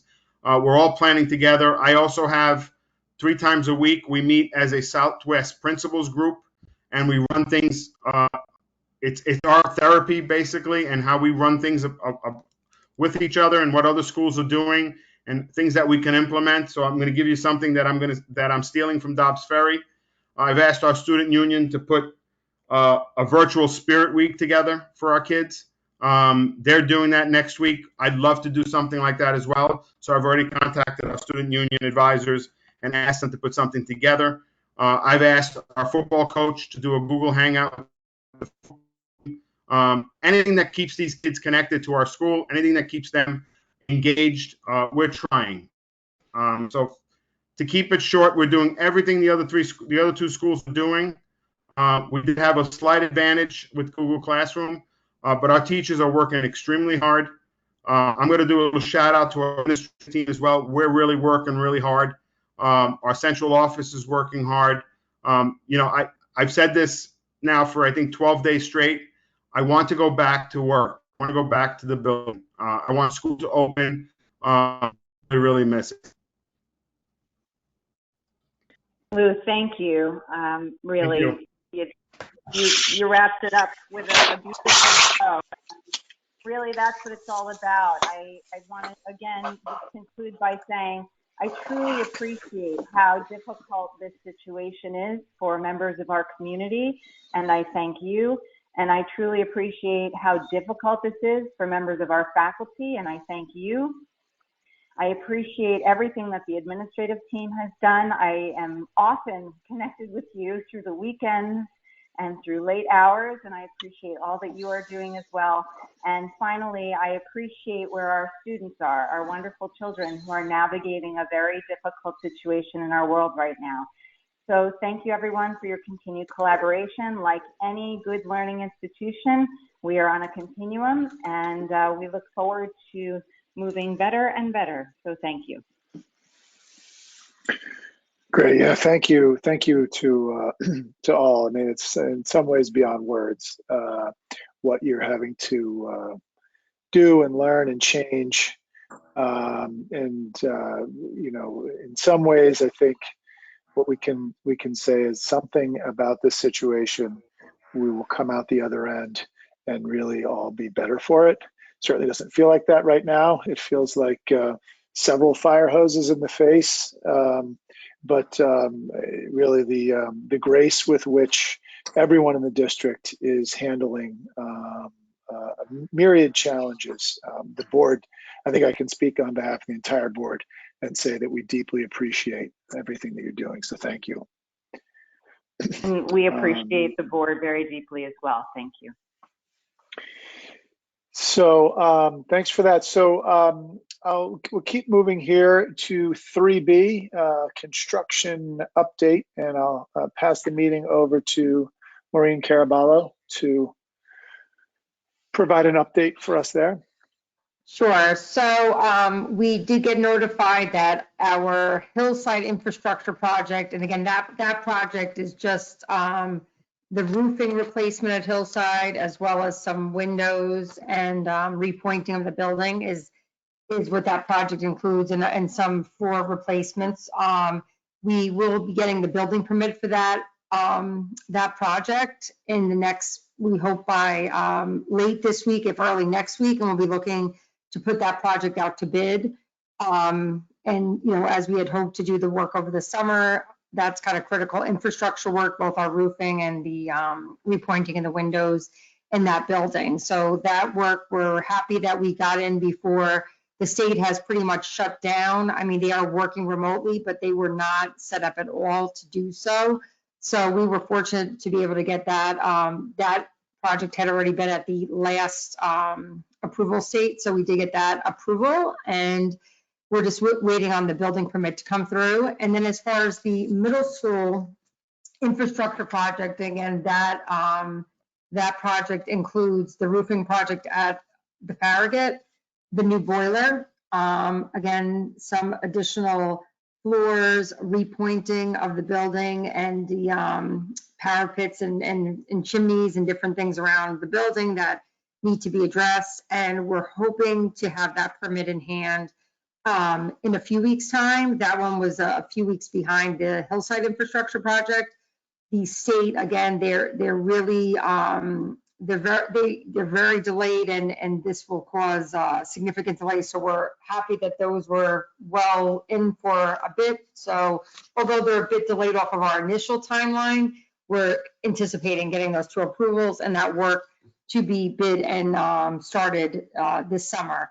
As far as the Hillside addition project, I think right now we'll have to wait to see where any of the work other than these two projects, because the state just, they've already suggested that there's going to be a, significant increase in getting these projects through because of their, working kind of from home and again, not being set up to do so. So, I'm not quite sure where that one is at this moment in time. We should, we'll hopefully by the next time I can give you a better sense. It was in fact submitted to the state, but we're not quite sure where that, what the time frame of what that, what that may be. And I know we may want to have more discussions on the other projects, but we're happy that the two really critical pieces of infrastructure work were approved, because both of those are necessary to get started on, especially the boiler and the roofing and the repointing are really critical. So that work we are going to be proceeding with this summer. So that's it on the, I don't know if you have any questions on the construction update other than that. Okay. Hey, Maureen. Hey, sorry, sorry, Maureen. Tim Bear here. Quick question. With all of the pressure that the state is under, we're going to be talking about it in terms of the budget and the aid that the district is expected to get in the next academic year. Has there been any discussion or suggestion about reimbursement rates changing? So if we, right now we look at 40 odd cents on the dollar for state approved projects. Has that come up at all as potentially going down? No. So no, it has not. And anything with those type of changes, typically, I mean, from what my understanding is and always has been, if they were to make changes to those type of formulas, they have to be on projects that were not already approved by voters, because certainly many people have made commitments to that. And many times they would not have, right, had that not been in place. Well, that's why I'm asking. Yeah, so I think, so that's a good, good question. But as far as this project is concerned, they would owe us the money. Their ability, they would probably have to cut out other things like foundation aid, because those expense-driven aids, they may just kind of move around, and not only for us, but in general, their money and the way they do it. But they'll show that formula in terms of what they're paying us to be whole, whether they take money back from us as a total, which would happen anyway, that's how they typically, how they close their budgets. They don't necessarily say we're not paying for this. They'll just take a whole bunch of money back from you, and whether you have a building aid project or not, you know what I mean? So, but I think in terms of, a lot of the work, it'll be interesting because I think, on a certain level, they want to see work continue, because infrastructure projects are good for the state economy as well. So they put money back into the state, but and that's why I think there is building aid, quite frankly. I think it's somewhat, helps kind of the overall economy in some ways. Yeah. So, right now though, I don't know what's going to happen with the other work, just in terms of the time delays. I think that's going to be a separate update to the board, and we'll have to see what that really means to us. But I think as we go along, those other two projects were just very thankful, and they will proceed with being aided. And then at a future date, I'll speak to what the financing strategy is going to be for those and how we're going to, Okay. you know, potentially break it up and what we're thinking. And, you know, the strategy all along was to push off, you know, any type of the debt payments. We're not paying anything for the 2021 year based on this work. The first payment for that would be 21, 22, but there's ways to structure it to like push it off further. So Yeah. once we understand what we'll be needing in total based on approvals, then we'll talk about that. Okay, but Is there- just so that, oh, sorry, go ahead, Jeremy. No, it's Doug. I had one. Is there, I mean, obviously interest rates are going to be lower. Is there any indication that, you know, labor, you know, is going to be more abundant and potentially a lower cost? Any just indications, early things you're hearing out there? Yeah, so well, as of right now, what's interesting is right now, if you had a infrastructure project, meaning going on in this time frame in which they've kind of put a moratorium on a lot of work, they wanted people to hold on it. That being said, you know, I had a conversation with the construction manager earlier, and he was thinking that, you know, depending on how this thing, you know, kind of filters out, you know, it could in fact mean that we could potentially get better pricing depending on how other people may not be getting, I mean, part of it is if other people aren't getting approvals, there may be, you know, less work out there this summer because it'll slow down the approval process. So just based on that, we may do a little better on pricing. Does that kind of, you know, because there'll be more competition. I think, you know, right now, I think it's a kind of an unknown. The construction trades have been pretty busy because they're also assisting in like building hospitals and things right now. So, I mean, they've really not slowed down too much. So, I know we're definitely saved money on the borrowing, that's for sure, but I don't know in terms of the, it's not quite clear yet how we'll do on the pricing. But as you know, even when you bid out a project and if you are unhappy with the pricing, which we have done before, you can reject it and restructure bids. So we've done that when we have not been happy with our bid pricing. So you know, we would always have the opportunity to do that if we were, didn't feel the bids, if we thought we could do better and maybe break it up differently. Okay. Sorry to circle back to the previous question. Did I understand you correctly, though, that the state will look at the district sort of in a sum total amount of dollars advanced from Albany to Hastings? So, you know, if they are paying for X, that will go into if they're paying for X in terms of building aid, that'll go into their calculation in some maybe imprecise way in terms of other aid throughout the system? No, not that my experience was. So the only thing obviously that I can think of that would I think a lot of people are wondering if we'll end up in a similar situation is what was called the gap elimination aid, which was when the state was, you know, short on money, they would do your aid run, pretty much like all your formulas would run. And then whatever the state was short across the board, whatever that dollar amount was, they didn't necessarily base it on, oh, well, if you have more building aid, we're going to take more. It was just a more or less whether we had very little building aid and other districts had higher building aid. I think it was just based on your like kind of total enrollment and it was done on a different calculation. So the gap elimination aid really was focused on taking money from like your foundation aid line. So it wasn't, or like BOCES, like as an example, our BOCES aid number, that formula ran throughout that calculation. And whether we spent more or less on BOCES and had more aid driving back, it was outside of that take back from the state. So I would say, you know, whether we have more building aid coming in, it's not like they'll take more money back from us. I think that's what you're asking, right? That's what I'm asking. Yeah, no. So it's really based on a give back of like that kind of general aid, which is that foundation aid formula, which is kind of everything beyond the expense driven aid. So that's where, when they did the gap elimination aid in the past, that's kind of the bucket they were saying they were taking it from, or, you know what I mean? That's kind of, and other districts who had, you know, much higher building aid ratios, it wasn't as though they had more money taken back from them during that time frame. That's really what I'm asking.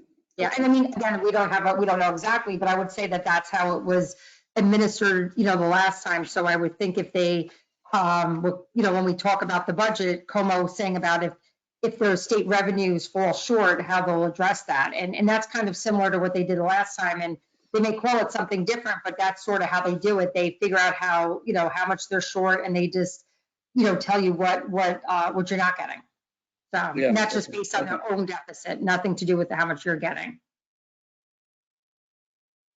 Yeah, okay, all right. Hey, Maureen, this is, Infrastructure projects have to be done, the ones we're talking about absolutely have to move forward, because if not, then we obviously we're having repairs, and that would be another cost. So I think it Yeah, does. no, roof and boiler, yeah. Yeah. hey, Maureen, this is Jeremy. Just a quick question on the interest rate. Do you have any sense of how much we'll save? I think when you had talked about the latest rates, when we were coming up to the vote in February, you were talking about like 2% rates, and I don't know what you're seeing now, but do you have any sense of what that will turn out to be in terms of total dollars potentially saved? Yeah, so just to kind of take us back, when we went out to the bond, what we had quoted to the community at the time of when we passed the original bond, believe it or not, we were, well, not believe it or not, that was the interest rate we were given at the time with the financial advisor, was almost close to 4%. So the debt and the expense that the tax rate implication that we were going off of was obviously at the time was higher than was existing, but they're always going to make sure that you're covered. So yeah, the last time when we went out, when we were talking, the rates people were borrowing around 2%, and believe it or not, within about a month ago or a month and change ago, there were some people getting them at 1.25%, 1.5%. People were borrowing money. Interestingly, 2 weeks ago, because the secondary bond market, because these bonds people don't typically keep in their portfolio, like sell them on the secondary market, there was a little bit of a fluctuation there for people that needed to borrow in the last 2 weeks. But based on my conversation with the financial advisor, they believe that once the stabilization stimulus package was passed, that'll help settle some of the markets. But they do believe, because of the cut in the Fed, that we should be under 2%. And, and again, they always want us to consider that a higher rate, but it would not be surprising if we could borrow at, like closer to 1.5%. Hopefully, if things stabilize the way they believe they will now with the stimulus, approved. So that had some bearing on the rates that we were seeing last week in the secondary market. There wasn't as many takers because they were trying to figure out, what they wanted to make sure that was passed. So the good news is it'll be significantly under what we had planned for. So, I think that that's something to consider. And that's why when I talk about borrowing strategy, if we find the rates to be really favorable in the summer, we need to really have a serious conversation. Do we want to lock into a bond? Because I was considering to borrow a band first, which is a short-term note that allows you to roll it over into a bond the following year. But if the rates are really that favorable, Jeremy, I would say that it would be in our best interest to lock into a bond if we could get something at like 1.5%, because that's a very. Do you have a sense of what that 0.5% equals in the total dollars? I don't have all my debt schedules in front of me, but because what happens is that I'll put it through the whole schedule, because of course it compounds over the time. So it definitely, trying to think what it's definitely from over the course of the borrowing. I mean, it's 0.5%. Well, we definitely be from what we predicted. We're definitely much lower. Would be over $1 million or $2 million less. But let me run that for you, and then we can look at that now that also the market is stabilized a bit. I'll rerun those projections. But I think that's where, as much as it's hard to, again, I don't even know what the approval process will be for the other things. So, the board, I know there's some sensitivity around issuing a big bond right now, but if the market was if the rate was extremely low, I mean, there is some people, that's why I think people are considering with going ahead with certain things, because some of the infrastructure projects, because the rate would be so favorable, and over the course of time, it would save the district millions of dollars. So I think some people are still, although they're reluctant, jumping on some of the good rates right now. So we'll run those numbers, and I'll update the board at our next meeting. Is that okay? Yep, that's great.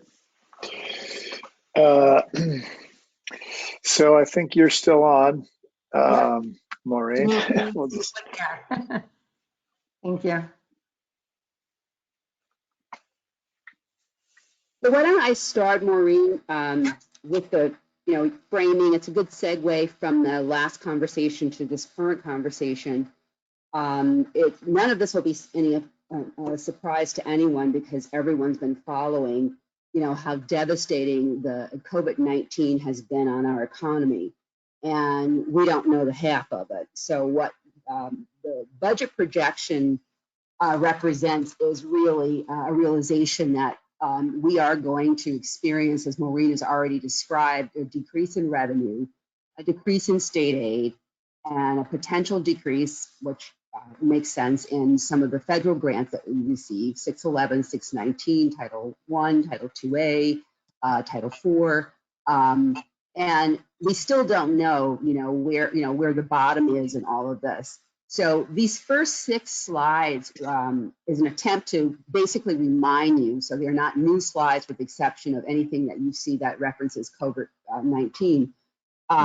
We still have to worry about the challenges, but now we have additional challenges associated with the decrease in revenues that we certainly didn't have on the table when we had our first preliminary budget on March 2nd. So again, the backdrop from our last presentation, even with regards to our ERS and TRS retirement systems, there's certainly a great likelihood that we're going to see an increase in our participation or payments to those 2 retirement systems as a result of the economy being hit so horrifically by this COVID-19. So that's another layer of revenue stress on our budget. We'll continue to be seen like our other neighbor districts as a wealthy community, and therefore Albany views us very differently, any of the districts in Westchester, from the Big 5 or the Big 6 districts that have a great deal more pressures associated with many families who are economically insecure, and other sorts of things that compound the fact that they struggle a great deal more than a lot of districts. But as I said, it's still a challenge for us because we also have families in our community who are very much impacted by all of this.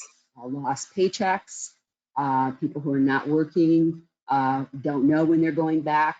Every day we read about additional layoffs or furloughs. So all of that is causing a great deal of stress universally across this state, and we'll have to share in that stress. And as we reminded you, we still have the challenge of knowing that we can't generate any new revenue. As you know, our expenditures for our BOCES, or to participate in the BOCES services, which allow all the districts that participate to receive a lower rate in terms of the services that we're purchasing. That's limited, and we already presented earlier. I know Maureen referenced that there's a potential for some of that to change with regards to the degree to which districts can count on those sources of revenue at the same levels that we used to. So I'm not going to go through the details of these other slides unless, Maureen, you want to emphasize something, but these challenges continue, the unknowns continue, operations challenges continue, and transportation unknowns continue. So all of this is continuous in terms of the stressors that we outline on March 2nd, but imagine those now are exponentially more challenging than they were when we presented on March 2nd. So what our task was to bring forth a balanced budget with some reductions that are going to obviously cause some concern, but our job was to bring to you a proposed budget by which we are meeting all the expectations with regards to tax levy and so forth. So Maureen, if there's anything I've left out that you wanted to punctuate from those previous 6 slides, I turn it over to you. Okay, so yeah, so Valerie kind of just hit on what we've added some additional challenges to what our previous ones were. And again, they're really targeted to the new world we're living in the last month in relation to the financial impacts of the COVID-19.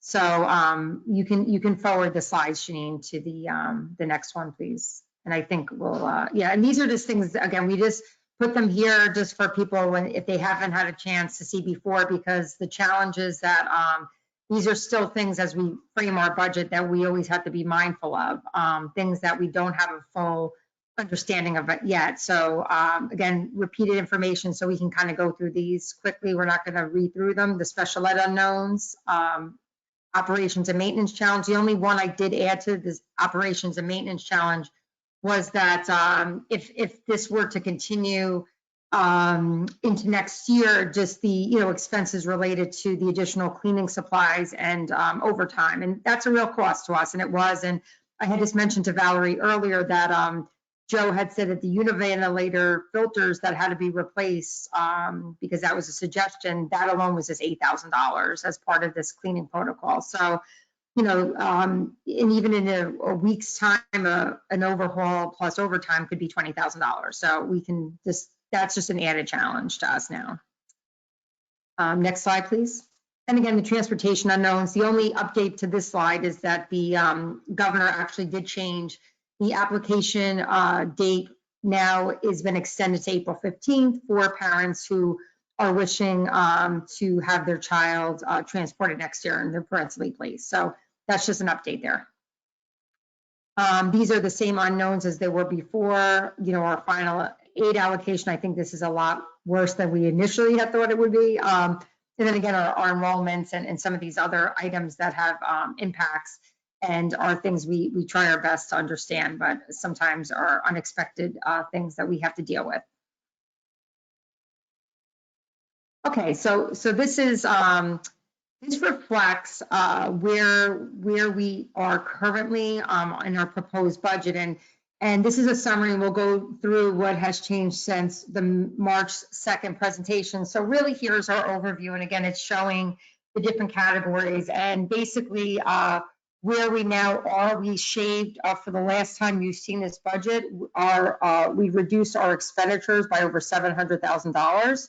And we're currently showing a budget to budget increase of $773,000, which is a 1.51% budget increase, budget to budget increase. And just to kind of, we'll get into more detail here, but right now with the state aid number that we're currently working off of reflects is actually factoring in an over $500,000 reduction from what the initial aid run that we received from the state when we put together our 2021 budget. That number was actually $5.4 million.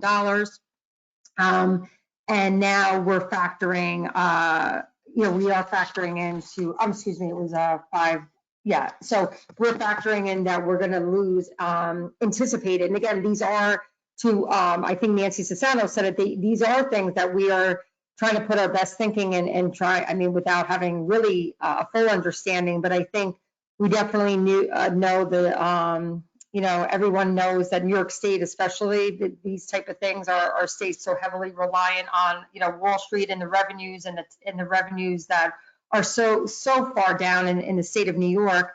And we know with even the stimulus package from some of what we know already, that, even Governor Cuomo has said that it is far below what would even start to address any of the educational needs, because New York has been hit so tremendously hard. And I think he's made that clear. So in kind of thinking about what, our first level cuts, I think the first target was around $500,000.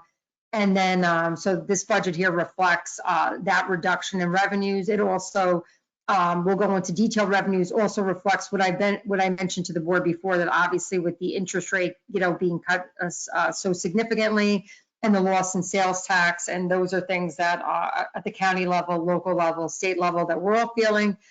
we've made some adjustments there. And this is what you see tonight. So with those revenue adjustments, those added up to over $700,000.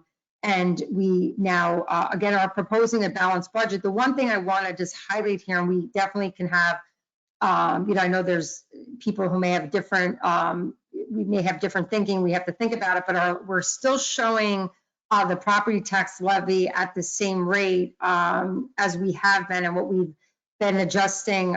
We didn't adjust that down because adjusting that down would require obviously additional cuts. So our first challenge was to balance a budget based on known revenue, well, not known, anticipated revenue losses. And that was what we did between really in the past week or so or last to kind of go in and try to balance the budget again. But this is still at a little bit below max levy on the tax levy change. And again, that number has remained constant, and that's at a 3.2, and it's an effective tax rate change for individual homeowners of a little bit over 1%, 1.04%, and that is based on the current assessed valuation that we received. So if that were to change, that number could change slightly. So we can go to the next slide, and I'll get a little bit into more detail about some of these revenues. Again, you'll see here the way our revenues pan out. I mean, our day school tuition, we actually had thought there were a couple people, but they just, we sometimes have kids who say they may potentially come, but then either they're applying to a few schools and we don't have a commitment. So right now this just reflects the students. We have 3 students that are graduating this year. So that's where the reduction, that's really all it is. And we do not have any new students applying. So that there's a reduction there. Tuition other districts, that line has remained the same. We made the adjustment on the interest on deposits and investment. From a budgetary standpoint, it was only $35,000 change, but in terms of actuals to budget, it's more in the neighborhood of about $100,000 change, because we always budget that fairly conservatively. The rate was up this year before it was cut again. So again, that's more significant than it's a significant change in terms of what we're actually seeing earned, and we'll go over what the interest rates are there. And then again, sales tax, we still are anticipating an increase there because as the board knows, the percentage was increased last year at the county level. It increased the rate of sales tax. So had everything run, the way it should, and the sales wouldn't have changed, we would have had a much higher increase there. But this is still based on a decrease, but because the rate is higher, we believe we can still make that $500,000 mark, because initially we were, predicting somewhere in the $600,000 mark. So this does reflect about 100 off where we were, but still a slight increase over the budget this year. And then the state aid, and again, this is a budget to budget decrease of 276, but it was actually, we were projecting a $200,000 increase a few weeks back based on the governor's proposal. I think it's pretty clear that that they will not be able to afford to pay that.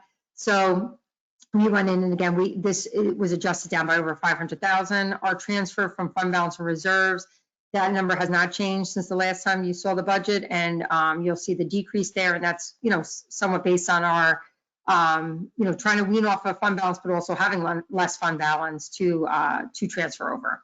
And our total revenue, change in revenues as a total is $773,000. Next slide, please. This is just a chart. We don't have to go over it, but you can see that even although we don't have a lot of money, but just those changes when years ago when we were getting close to what we're receiving now, which is now the rate is down to 0.25, that's going to be significant. And, right now, optimistically, we do have it at $40,000. And that would be, in the hopes that the rate would go up a bit over the next 18 months. So we do have more money in the bank also. So we're, if anything, that rate could go down a bit, and we'll watch it till we do our final budget. But just to see that, that when we were all the way down at only earning 20,000, then we were up last year to 200,000, but that rate cut is significant revenue loss for us. Next one, Janine. Same thing, we've gone over this. There's no change in this because, as I mentioned before, we're still proposing the same allowable tax. As of right now, we are still at the max levy limit. You can go to the next slide, please. Okay, so again, we're not going to walk back through these because these are the, I mean, we can, if anyone has a question on them later, but these are exactly what was proposed with our budget managers on March 2nd. This slide is the same. It just goes through what I would like to, what we're calling kind of now of our first round of reductions that we proposed on March 2nd. This slide, and then go to the next one, please, Janine. The total, this was, again, based on March 2nd. In order to balance the budget at that time, we had proposed these reductions. Some of them were just driven on enrollment, some were driven on programming needs, and others were, real reductions. Some are based on just moving around staff also. So not everything is a cut either. I mean, we can go back and speak to that a little bit more, but if anyone has a specific question, but even some of the reductions in materials and supplies are really based also on some of the actuals, and we felt we could tighten up. So that was our up to the second, and here is our new some new proposals that we've worked on over the past week with our leadership team. Janine, please. Okay, so these are all items that, I'm sorry. Yes. I think we advanced too quickly. I don't know if we did 13. Back to building. 14. Was there one more? Okay, I'm sorry. There was 13. Okay, good. I'm sorry. Go ahead. Which one would you like, Maureen? We're good. No, we're good. You're right where you need to be. Right 14. We're on 14. Yep. 14, please.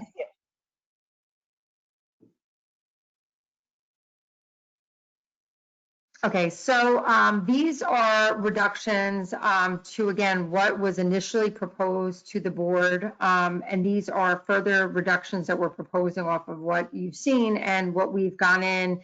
And we did reduce the superintendent's conference day by, $10,000 and across the board. And that's really to support a lot of, like, even some PD on superintendent's conference days. I mean, I did have like food, but just to, clarify, we do sometimes have welcome back things for our staff. And we are still, there is still money in there for that, and that's been, something that we can talk about, but there is a few $1,000s left in that code. District furniture, this we're bringing it down to $20,000, so we're recommending a $60,000 reduction here, and really just will, figure out, I think I had mentioned earlier that the only thing we're really kind of putting money on the side for right now is some air conditioning replacements, because that is something that all the classrooms are air conditioned, so we always do need to have some money on hand for that. And district furniture includes air conditioning as well, those window units.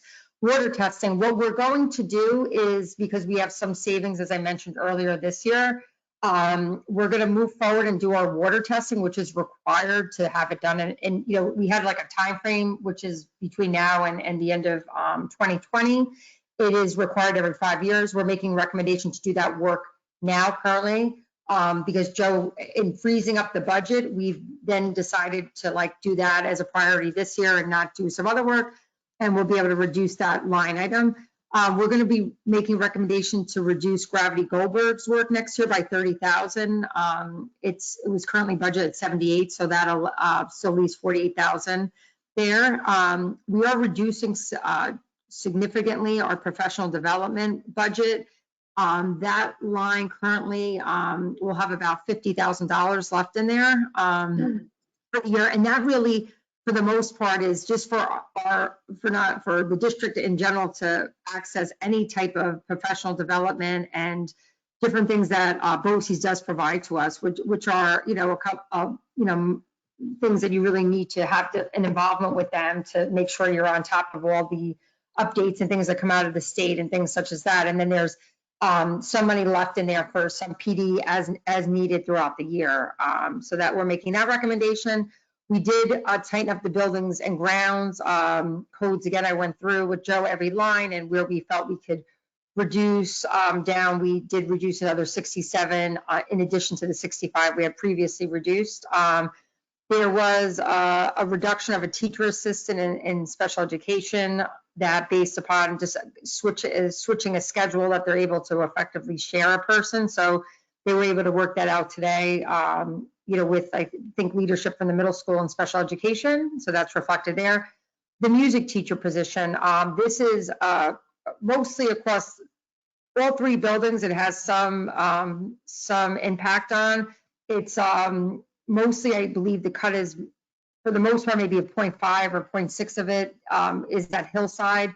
And again, it's similar to, I think, what was recommended last year, where it would just be some minutes of a reduction in general music across the board. But again, this is something that, we've just been turning out trying to close that gap pretty quickly. So, Amy they haven't really had they didn't write out the whole schedule, but it would be very similar to what was discussed last year. They would cut back on some of the private lessons that are occurring at the middle school and high school, and do things more in group and not have the private, they would have the ability of all the private lessons that are currently there, and they would be reducing some of the, some of the contact time, I guess, at the elementary school. Athletics coaching, this is something that, Jesse can speak to it, maybe not tonight because I know it's getting late, but basically each year, it could be maybe capping a modified team. He could, he feels that there's some positions he could tighten up on and reduce some of the assistant coaches that may be different depending on the numbers, and that would all be based upon different sports and what's being offered and the amount of participants on each team. So that would be across all 3 seasons that he feels he can tighten it up. And again, that would not be cutting any sports at all. Our programs are still, at this point, every sport that we offer is still intact, including our merged teams, but this would just be tightening up some of the coaching staff. So these here, and we can go to the next slide, that slide adds up to 552, and then it's a continuation because they're embedded documents. We are also reducing across the board any conferences. There will be no, people going to larger conferences, and various professional memberships are all reduced. Those added up were about $53,000 across the board.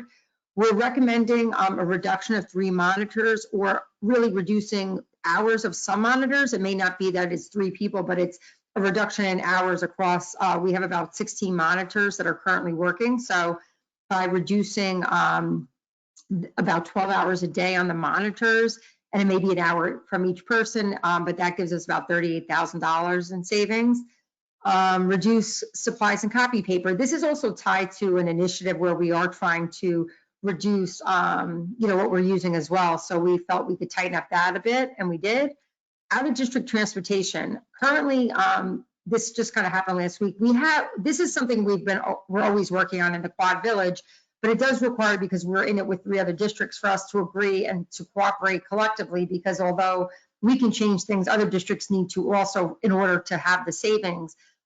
We do have a partner in Edgemont, and they're going to be joining our consortium, and we feel right now, with just some initial estimates, just them, by agreeing to allowing them to join our consortium, which means we have to reduce some contracts, that we're at least going to see $50,000 savings there. The other thing that we can talk about at a later date that has been a topic that has been brought up in the past is creating centralized pickup points, not for necessarily all of our out-of-district students, but for some of our private school students, we may, similar to our in-district students who go to bus stops, this has been something that's been talked about in the Quad for years, but and what really that allows you to do is make more efficient routes and potentially reduce buses, because right now, all the out-of-district children are picked up at their homes, and sometimes that would be the appropriate place for some students to be picked up based upon, their needs.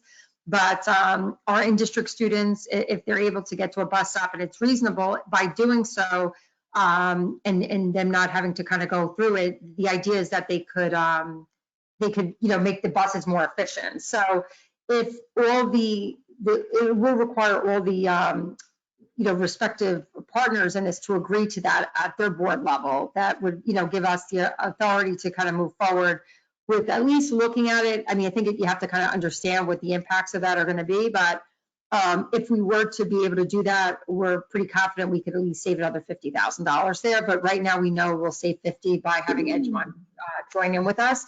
It may lengthen some of our routes.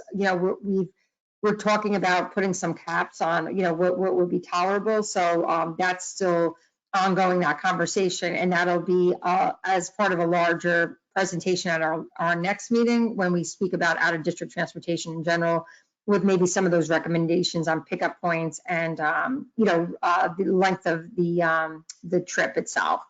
We're reducing just some other insurance. The reason there was an increase in the general support budget was really driven by two things: legal costs, which again, those are just litigation costs, and that's what we have to put there based upon what we're spending. And also during construction, you do increase your insurance coverage to get builder's risk coverage, which is, you don't have to do it, but it's really foolish not to. It gives the district another layer of protection. So there is a bit of an increase, but I tightened up that figure. I put in a figure based upon, experience, but depending on how much work we do this year, that's why I felt I could tweak that back a bit. Because if we need less insurance, then we'll save a couple dollars there. So again, the grand total of going into all these different areas that you're seeing reflective tonight is an additional $714,000 of reductions.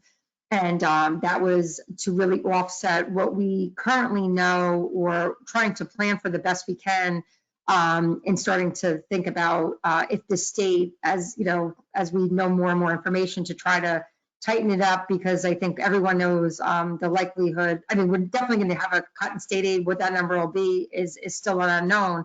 And then we can kind of discuss, some thoughts we've had around if there was additional deeper cuts in state aid, what some of the things we've already had some internal discussions about, what maybe some of the recommendations may be, depending on the amounts of those. Not necessarily in cuts, but in terms of if we save money this year. These dates are all subject to change. That's why this is TBD. I mean, they said that the board elections are going to be postponed to June 1st. I mean, everyone tipped that. I think even the lawyers were like, that probably means your budget also. But, and I think that's a good guess. So we'll back up once we know how these dates, then we'll back into the actual legal calendar, because these dates are not our dates. They're set by the state, the adoption, the budget hearings. The board adopting, those are, something we'll have to get from the state, because they select those dates. We do not. So once we'll have those, but even if it were to be delayed to June 1st, I think we are still on a fairly tight time frame.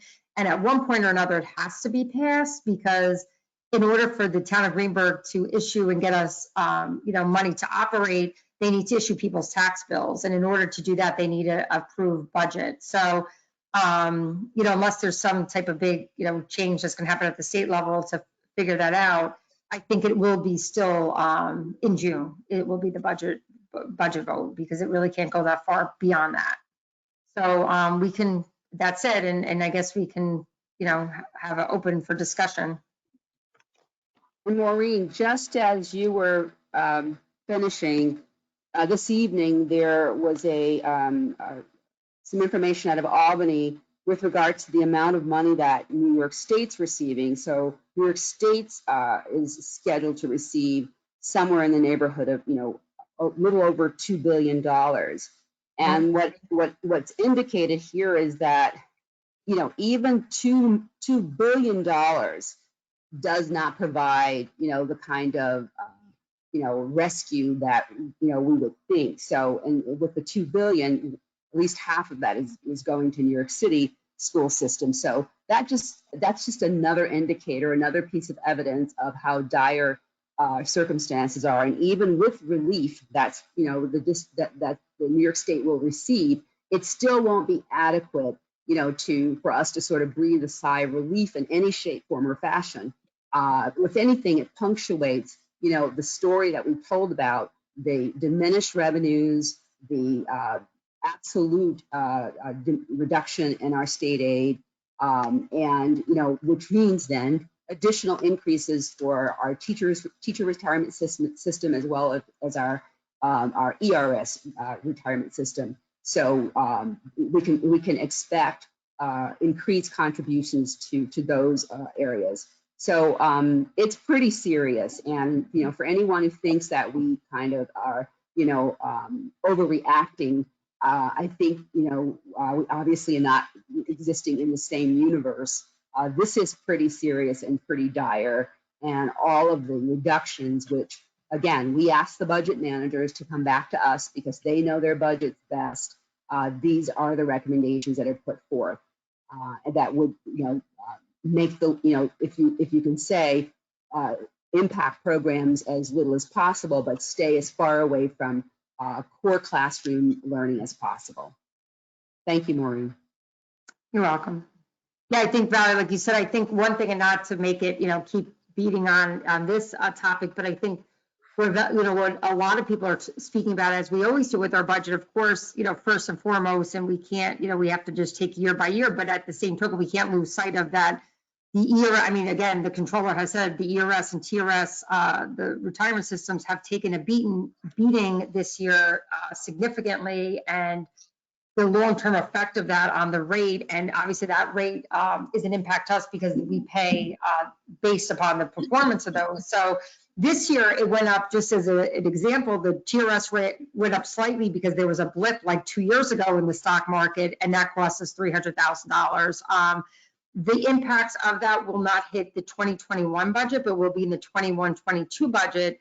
So we really have to think about, even if we had savings this year, how much do we use to maybe not cut anymore, but not necessarily to restore, because the thing is then the following year, those rates are going to skyrocket, and an increase to those rates alone, that could be, again, this year when it didn't even go up, it went up. It didn't go up as significantly as I've seen it happen in the past, where it jumped 3 or 4% in a year. That could be in the 21-22 budget, could be an increase of like 6 or 7. Again, based upon what the controller is saying, but I think it's pretty accurate. So I think we, as we're thinking about this year's budget, this is not a one-year conversation. We have to really think about this year, but also think about what the following year is, which actually, in my mind, will be worse, because the ERS and TRS, those rates will then, they lock in the rates for what we have to pay for 21-22 based on how they do the actuary and, kind of whatever percentage you're going to owe. But that has already been a message that's been delivered by the controller, and that's going to be significant. So we need to be really thoughtful, because this is going to be a multi-year problem. And also, we do, as Valerie had said, although we have our tax levy, and again, it's hard to say, like, we feel we're pretty tight right now, but any other cut would be, pretty devastating. So we are worrying about our tax. We know so many people, like, we don't take it lightly that it is a 1% increase. But at the same token, like, as you can see what we provided to you tonight, we've cut quite a bit, and anything else will just continue to cut into, I would say, program. I think it'd be hard not to, right? There's nothing else. I went through line by line, and it's just really, there's not a lot else. I know, I presented to you last week about the technology budget. We can see right now how critical the technology is in the infrastructure, and even in distance learning, and quite frankly, we were scrambling to get kids who needed Chromebooks, out of carts, and a lot of them are pretty old, but a lot of that infrastructure is not, at least not in my opinion, and just the reality, we have to upgrade our tech. We have to upgrade those closets. Those are not like, oh, we're not going to do it. That's basically that, those aren't things I think we have a lot of control over. I think we have, there's other things we could probably talk about, but, the technology, could you shave off a thing here or there? But in terms of that critical infrastructure, the closet work absolutely has to be done. We could talk about security cameras and some other things, but again, those are security measures. So, we certainly aren't going to replace things like that unless they're totally not working. But I think those numbers, as I showed you last week, that's also a consideration that over the next couple of years we'll be, needing to address, and, we'll tighten it up as much as we can. Certainly, if we feel we can, get by with something for a year or two that's not going to affect the working of the network, maybe a smart board to get a couple more years out of, but I don't think we have a lot of flexibility in a lot of that infrastructure work. So as you know, a lot of the increase in the technology is really just coming from needing to replace things. It's an extremely expensive infrastructure we have. It supports over 2,000 people a day. We have, maybe not all the little kids are using it, but there's over 1,600 students, 300 staff members. that is used every day. It's core to that. So as we're talking about our budget discussion tonight, we can't lose sight of those other things that we've been talking about that are also are a challenge as well. So, you know, I don't know if anybody has any thoughts or, you know, or has any questions about other things we were thinking about if there are additional cuts. Yeah. Hey, Maureen, thanks very much for doing this. Obviously, you know, it was a hard job 2 weeks ago. It just got significantly harder. So the one question I have is around special education funding. We looked at the March 2nd budget and we looked at an increase of just over $460,000. So representing about a 20% increase year on year.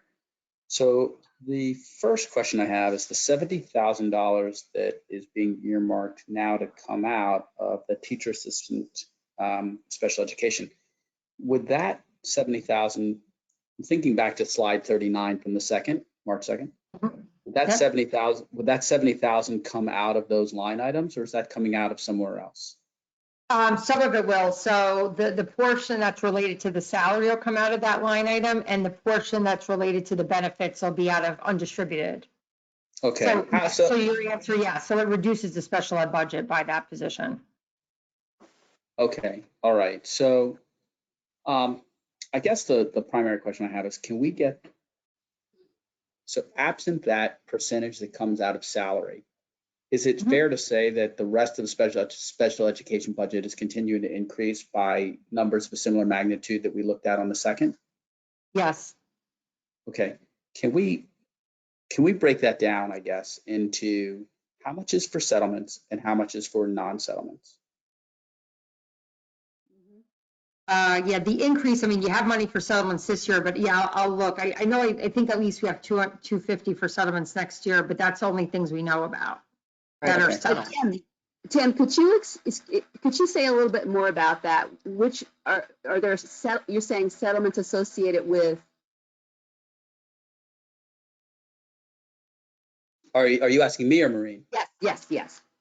Could you say a little bit more about what you mean by settlements? Oh, what I mean by settlements, when I see it in the slide here, presumably what I'm thinking this means, and correct me if I'm wrong, families that are, you know, looking to settle with the district to cover some costs of their private placement out of district for the needs of their students, for the needs of their children. That's what it is. Yes. That to me is the definition of settlements. Are we all on the same page, same definition? Yep. Okay. And I just want to clarify that to, you know, again, just to make sure you understand, the money that's in there, Tim, is actually money that is already committed. So if there were anything between now and next year that got settled and we owed money, that money would have to come from somewhere else. Understood, right? And that's an ongoing operational risk of a public school system, right? So no, it is. No, I'm saying, so that just reflects like, you know, that's kind of like a done number, you know what I mean, for the most part. No, I get it. Literally, it is pre-committed, and to not fund it would be failure to. It would be dishonest to not fund it. But then any settlements above and beyond that we don't know about, right? So. Yeah, like if we don't know about something, right? Exactly. Right. It's a known unknown. That where there are extra resources around, we may want to opportunistically earmark to be in advance, and if not, then you don't, and you recognize that money will need to come from somewhere else to the extent that they occur. I understand that. So the next question then is, if 250 is for already known about settlements, does that leave, you know, in the vicinity of 175, 200? That's a function of additional service. Well, no, well, actually, I mean, the 250 isn't an increase because you did it. It was like a $50,000 year-over-year increase, right? Because you already had settlements this year. So I think there's, I think it's just it's just placements. I mean, it's just where some of the kids, where they're maybe going next year, or kid, you know, some new children in the system. So it's, it is, I believe that the bulk of that increase is coming from, tuition related services, and some also like related service providers. That's really the bulk of that increase there, Tim. So like, even though the settlements is 250, it's only a $50,000 year over year change, right? It's not a, It was already, right, I see, because this is the. You're looking at the year over year increase. So if the year over year increase is 400, Yeah, the 50,000 of that is contribute, I got it. The 316 that's there from that March 2nd slide, 50,000 was from settlements. So, again, to use round numbers, if 250 is from placement and related services, is that a like a fixed known the way that the 50,000 in settlements is a known, or is that anticipated? Like, I just don't know how it works exactly. I think it's based on students that are currently in our system. These are our students that are known students. There's not, sometimes things may change, like they may anticipate something, but many of the children are currently in those placements. And then there may be an anticipated placement of a student, but it is it is a student that is our student. So it's not like we make 3 students moving into the district. It's like the students here, whether they go here or there. Sometimes kids don't end up, to your point. There are times where similar to sometimes we don't think a kid's going out and then they go out, right? That happens. And sometimes we think somebody may need something and then it changes. So some of it, there's always that variable in there, but I would say that number, I don't think they could go in and be like, we're changing it, because they couldn't do that in what I know that number represents. It's not something that tuition number, unless somebody moves, is not moving. Like, that number is going to remain the same, that budget number. I think I guess the only thing that could be, but again, the contract services, a lot of it is based on students. So there may be some tweaks there. I would say they're, over the course of as we continue in this budget process. I don't want to speak for Laura, but, again, every single person beyond what you see tonight, every single, all of us are continuing to go through a process of, if we think there's any other, funds we can tighten up, because in the anticipation of further reductions, but. Yeah, Maureen, the underlying. Maureen? Yep. I'm sorry, Maureen, did you want me to jump in and clarify something? Sure. So to Tim, you also have to just want to remind you that our annual review season just started. So we're only, we should be farther into it, but because of what's going on, we're a little bit behind. But we're about a month into it. We still have 3 more months of meetings to run. So so that alone, we're making a projection based on what we think could happen. A lot could happen in these 3 months, whether we were in school or out of school, a lot can happen. So we have to make our projections and the best that we can based on what we currently have, based on individual students that TESPA and I look through every single student and look through to see what potential services could they have, what reductions, what additionals. So the hard part of special education and the timing of the budget just don't match. I appreciate it. I appreciate what you're saying. I guess, look, I guess the question, the thing that just sort of leaves me, I guess, surprised is the population itself of students that receive or classified students doesn't increase at a 20% rate. This year-on-year 19-20 budget to 2021 budget is increasing at a 20% rate at a time where we're literally looking around every corner to find reductions. So that's, for me, just a very hard circle to square. And I think that I think Tesfa and I have looked so closely at the budget in terms of where can we make cuts that are not going to affect individual services that these students need. And I'm going to say need because it's not a need. I mean, it is a need, it's not a benefit. These Right. children need these services. So where can we make cuts that are not going to affect their individual services? And that's where we've been really looking at our teacher aides and our teacher assistants and how can we be more efficient with that, where it's not taking away a direct service from them, it's being more efficient and building our capacity of our staff to support these students without having to take away, again, I know I keep saying the individual services or the individual programs. Right. What we So try to do is just base everything on the needs of the student. And, these are the neediest students in the district. And it's not, it costs money, to be frank, I'm going to be frank as well, which is, though, in terms of rate of increase, if we look at amount spent over the last budget year, 18-19 into 19-20 and 17-18 into 18-19, the trajectory is tremendous. So all I can say is, while I hear you 100%, I ask that you take a really close look and really think through these numbers. You are both, jointly the experts, and I'm not in a professional position to, debate the need or not, right? Like I'm not qualified to do that. But what I can say is, if we go and we look at and we put up a chart of the 2017-18 budget to the 2020-21 budget, and we looked at every possible subset, the line item that was just off the charts would be special education. And if you said that the population increased by doubled, I'd say, okay, fine. Or if you said it increased by 50%, okay, fine. If you said it increased by 30%, I'd say, fine.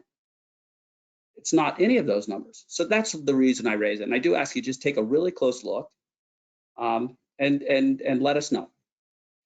And just to point out, one individual student could change that entire budget that you just said.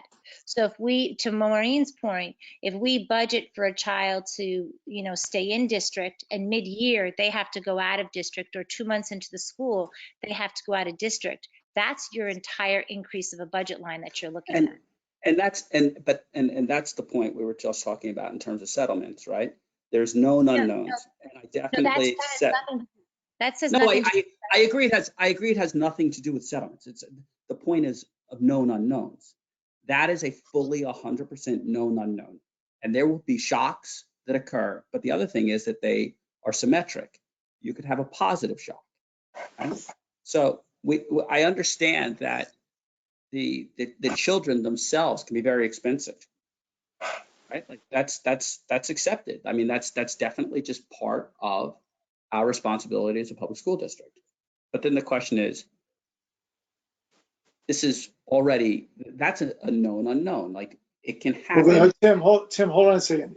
Is it a known unknown, or is that a known known right now? But this is what I'm saying. Like, are these numbers already building in those? But I was under the impression when Maureen was speaking. Now I'm looking at the March 2nd budget, that this 1.8 to 2.1 or 2.2 almost 316,000 increase. And just listening to Laura talk and Maureen, those are known knowns right now. Is that correct? You could say only, I'm just talking about the tuition number because that's the line we're really looking at, right? Because yes. the other lines really have not gone up that significantly, except for the contract services. So based upon what at least Laura provided, and again, some of that could change, of course, like Laura said with the thing, but they're not phantom, because they are students that are either, were either placed in the beginning of the year, got placed in the middle of the year, and then are projected to be placed. So I guess one or two of those things could change, and it could in a positive, and I guess, Laura, I know sometimes you may project one school that may end up being that somebody goes to another. So sometimes that'll be less, not because that's the reason, but sometimes things change a bit.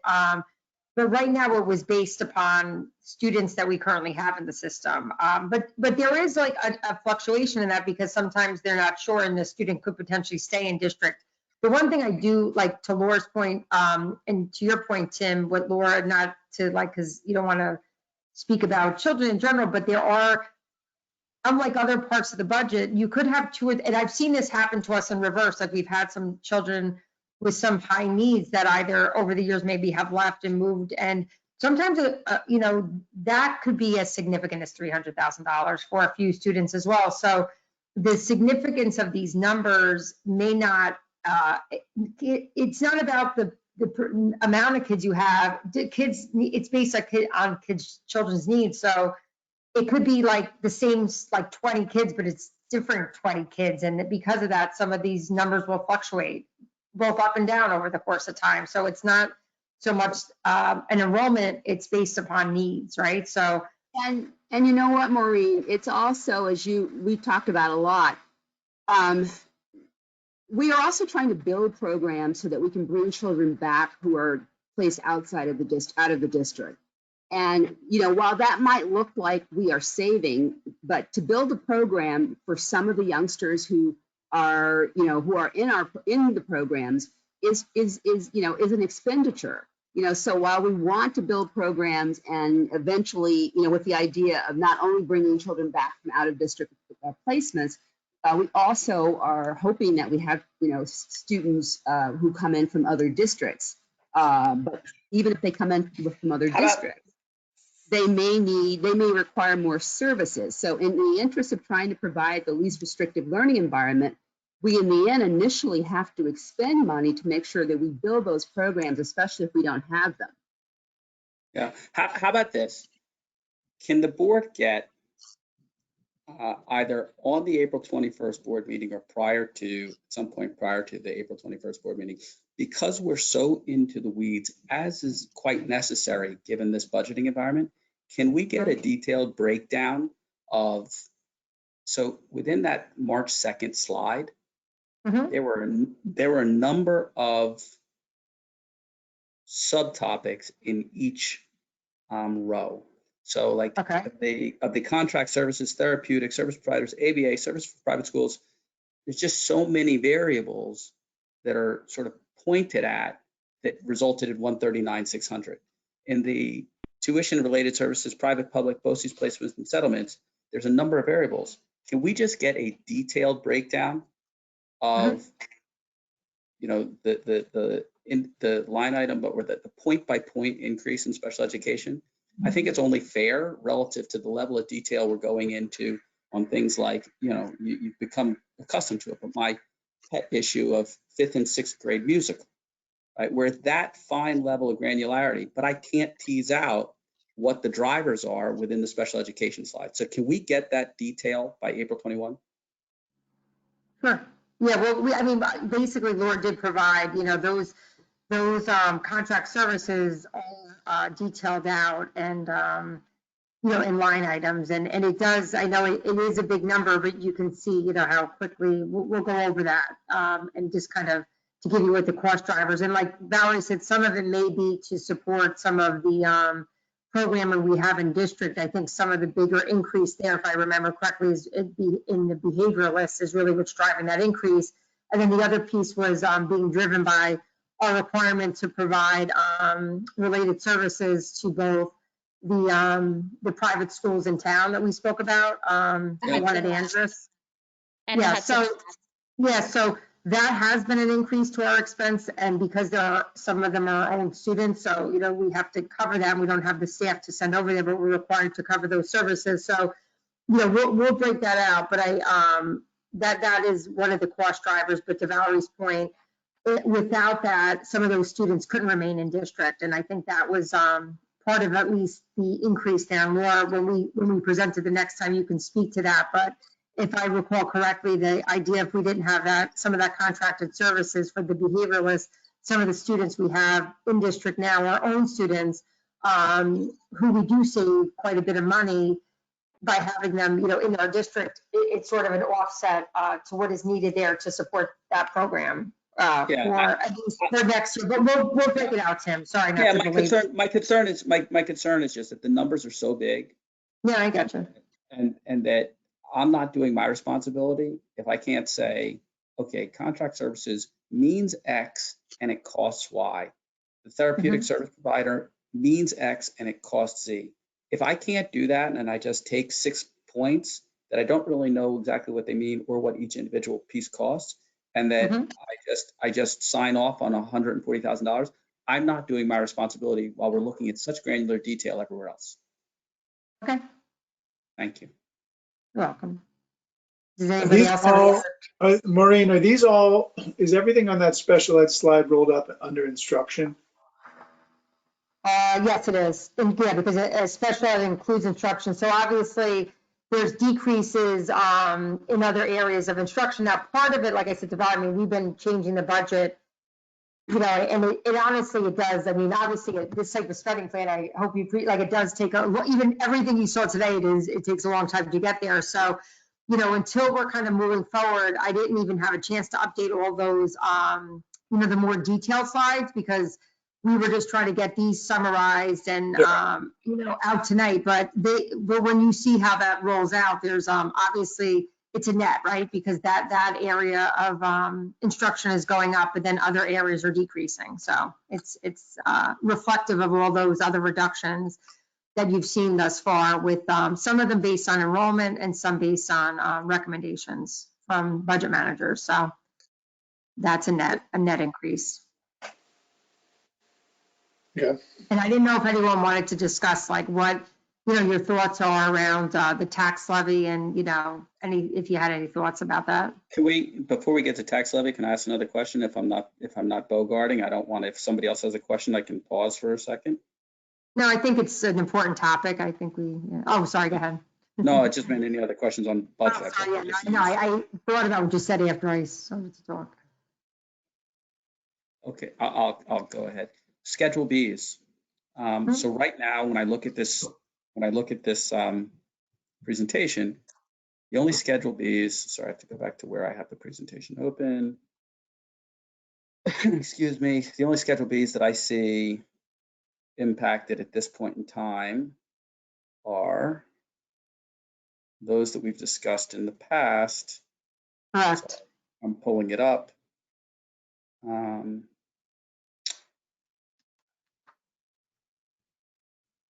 Why am I not finding them? It's on the March set, right? Because it should have been, let's see.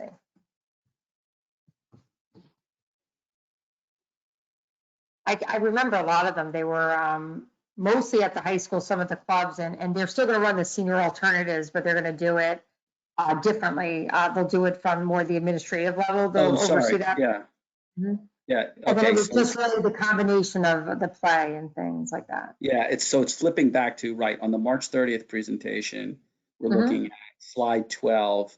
So right now, when we talk about Schedule Bs, it looks like we're still talking about fifth and sixth grade play, 20,000, and then the co-curricular reductions. So the Schedule Bs that we're discussing are senior alternatives, morning detention supervisor, steel drum, garden club, book club, film society, math club. Is it accurate? That is all we are talking about in terms of Schedule B reduction, or is there a much more significant Schedule B reduction in play right now? That's all that's in play right now. And then, of course, the reduction of chaperoning, because that also falls under the Schedule B. But that at this point is all that was proposed in terms of reductions for Schedule B. Okay. Okay.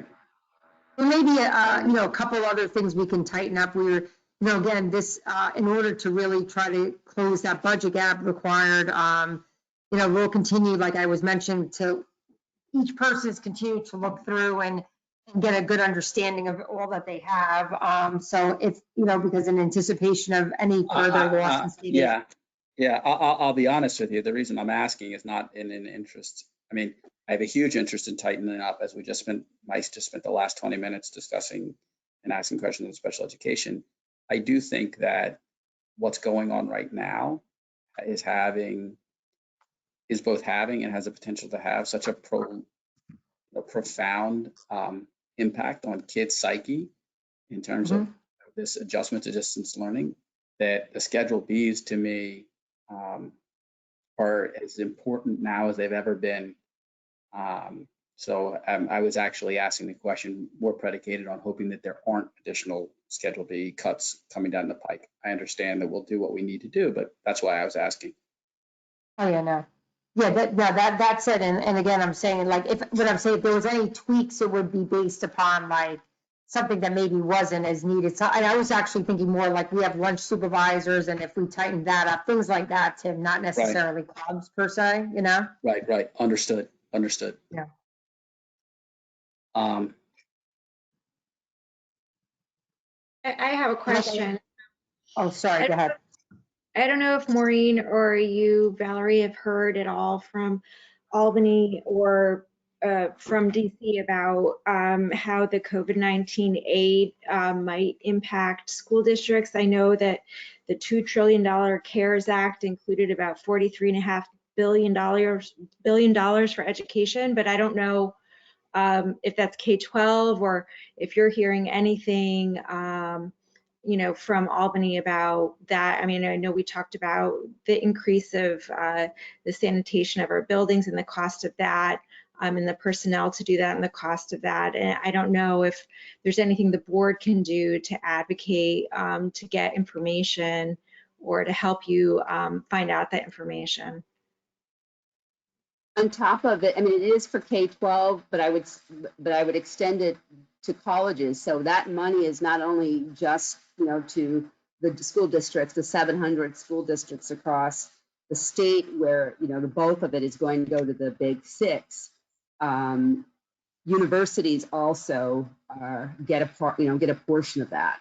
And as I said earlier, from something that I just received from the Lower Hudson Council School Superintendents, which is, obviously watching this very closely and, trying to make sure that they also advocate the superintendent's group of the Lower Hudson to make sure that this, again, districts that have a perception of wealth, that and therefore, these monies are not necessary, have to, continue to advocate for their fair share. So I think that any conversations you can have by, writing, to the governor's office. I mean, we know certainly that our local legislators are certainly people who, are involved, but we also know from previous conversations that we've had that the governor,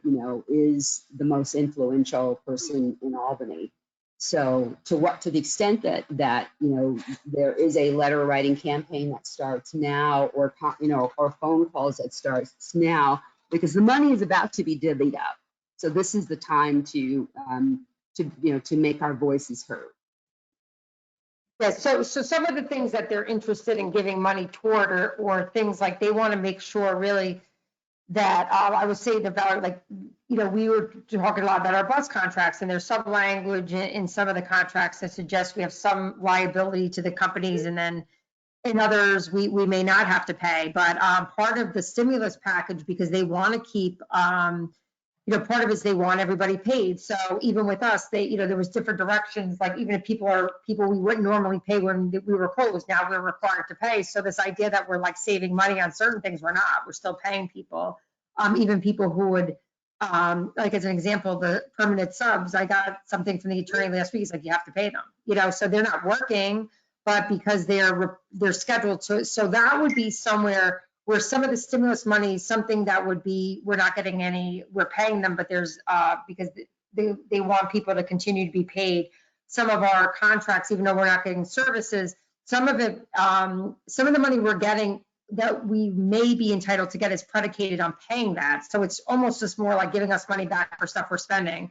Some of my counterparts don't think that the money will even cover what we're spending. So if we make whole on our bus contracts, they may give us back less money than we're paying out. So we may say, well, why would we do that? We'll just won't pay them and it'll be better for us. So it's tied to doing certain things. But everything that I've seen coming out of Albany from, again, the state controller, who really is the person that when he says something, it's pretty much what it is, because I have lived through, different, I was, doing budgets after 9/11 and after 2008. So when they say they don't have money, it's not a bluff, it's the reality. So even with stimulus, there was stimulus money back then that restored some of our gap elimination aid, but it only restored a few $100,000 of it.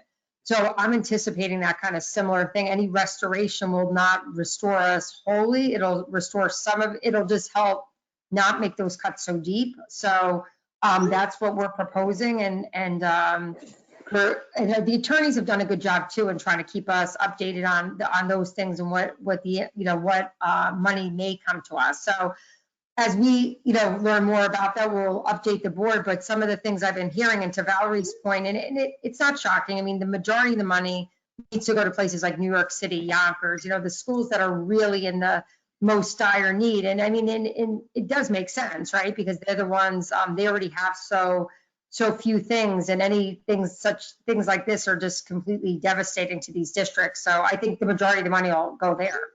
And you know what, Maureen, I'm reading, to further respond to your question, Lauren. So New York State is scheduled to get, so it'll get its $2 trillion relief package. That more than $1 billion will flow to K-12 schools in New York State, and and the other sort of recipients of that money includes private schools and charter schools. So that's even divided even more, so it's not just even the 700 school districts in the country, but it's, in the state, it's also other private and charters. And then there are colleges and universities who also are going to get some of those funds. So that's why sort of the title of this email is $2 billion in federal aid for New York schools provides little salvation. And that's from the truth. Thanks. They've been saying the budget deficit is obvious, right? They were saying 6 or 7 million, and now they're saying it's even much more than that. So I think that's why I think it is in our best interest, although I would agree, that we don't have a crystal ball. And, I think what we're trying to do is best prepare ourselves and be thoughtful, because even what you see before you tonight was some of it changed up until today, with the leadership group and having conversations. So I don't think that, at least for next year, I feel like if there's any restoration, it'll go against any further cuts the state may make above that 500,000.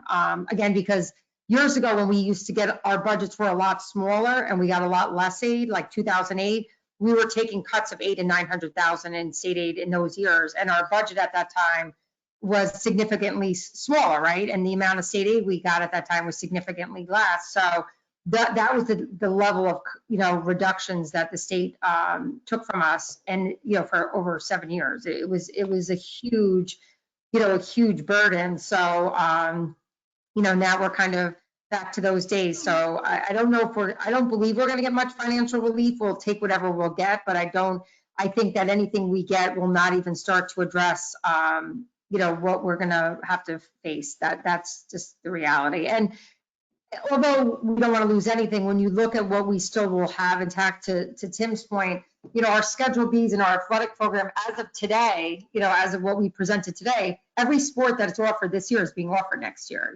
We've tweaked some things, and fortunately we did have, some of those budgets had a little bit more, and we were able to tighten them up without, feeling a lot of pain. So, I mean, when we think of, there are a couple of positions that I think are really tough, tough ones out there, but a lot of the things we're able to do, we're pretty much trying to stay away from the classroom as best can.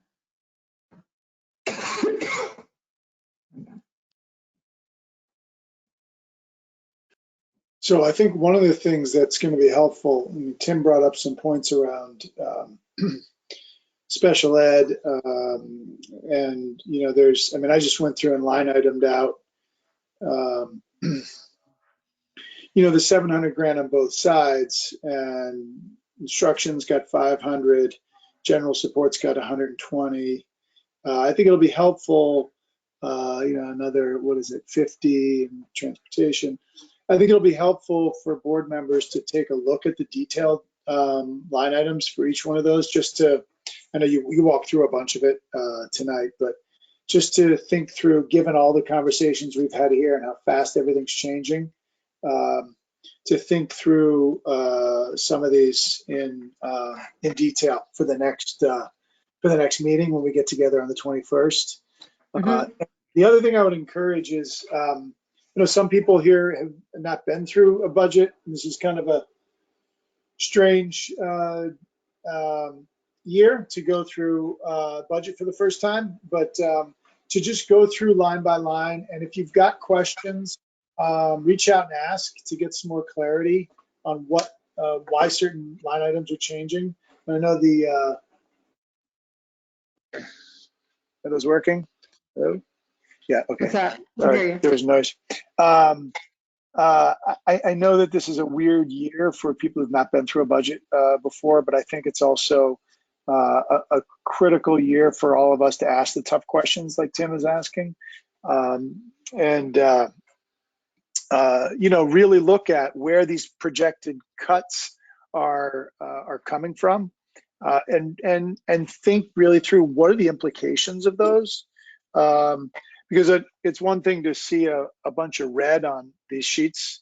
It's another thing to really think through, what does that mean?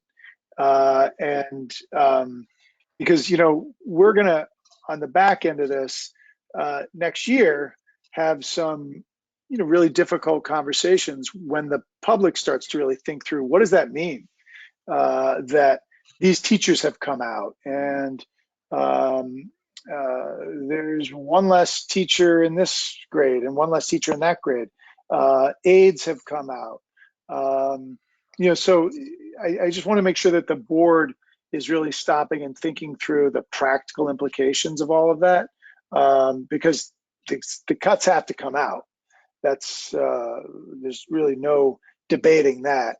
And I just want to make sure we're going in with our eyes wide open as to we've really thought through the implications of where they're coming from. I think the group of 40 people that wrote to us, they had a bunch of opinions. Everyone on this call has a bunch of opinions about that.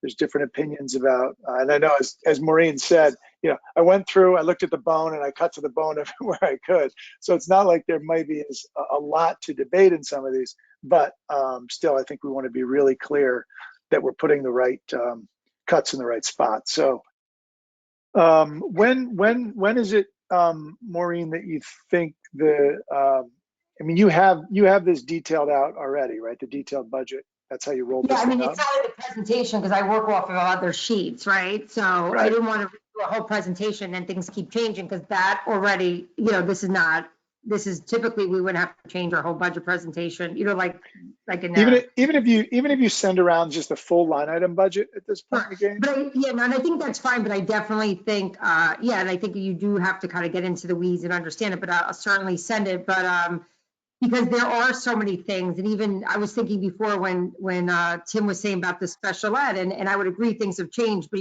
last year we added 4 ICT sections of ICT.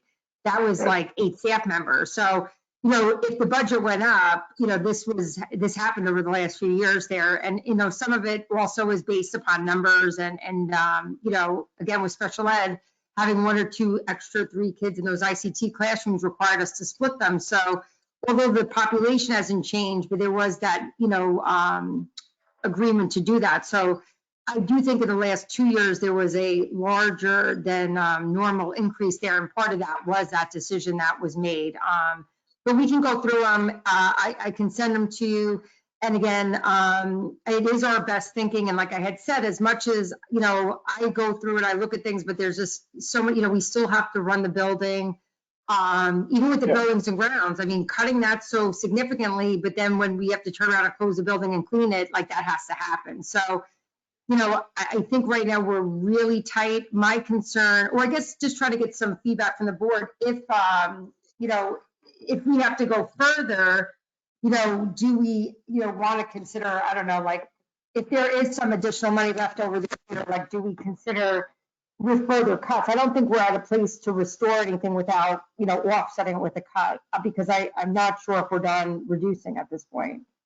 So I can give the line by line, numbers we got actually very lucky this year because we actually had some retirements and different things. So, and some, enrollments that went down. So we were actually where we are now. I know it doesn't seem like it, but it's much better than a lot of people are going to be. Well, that state aid number could drop even further. So yeah, definitely. So I think we need to keep that in mind as we're looking through things. Certainly there's different line items and anything that when you see an increase. I mean, even not to but you were saying that different things because I said I would, and I did try to reference some of the questions that were raised in that letter, and I think it's sometimes better to discuss it here because then if other people have those same questions, we're addressing them. Legal costs, that's just what, we've actually, that'll be optimistic if we only spend that much next year. It's just part of what, it's not unique to Hastings. I, speak to colleagues, I think, litigation costs in general are up across, maybe, higher than we've experienced normally, but, that's just the reality, and that'll be, again, an optimistic number because that would reflect less than what we spent over the last 2 years in legal costs. So a lot of the general support, I just want to highlight that because legal falls under that category. And I know people are like, oh, that's central office and all this. The majority of that increase is the two items that are driving that increase are BOCES, administrative costs, which we have we're a component district.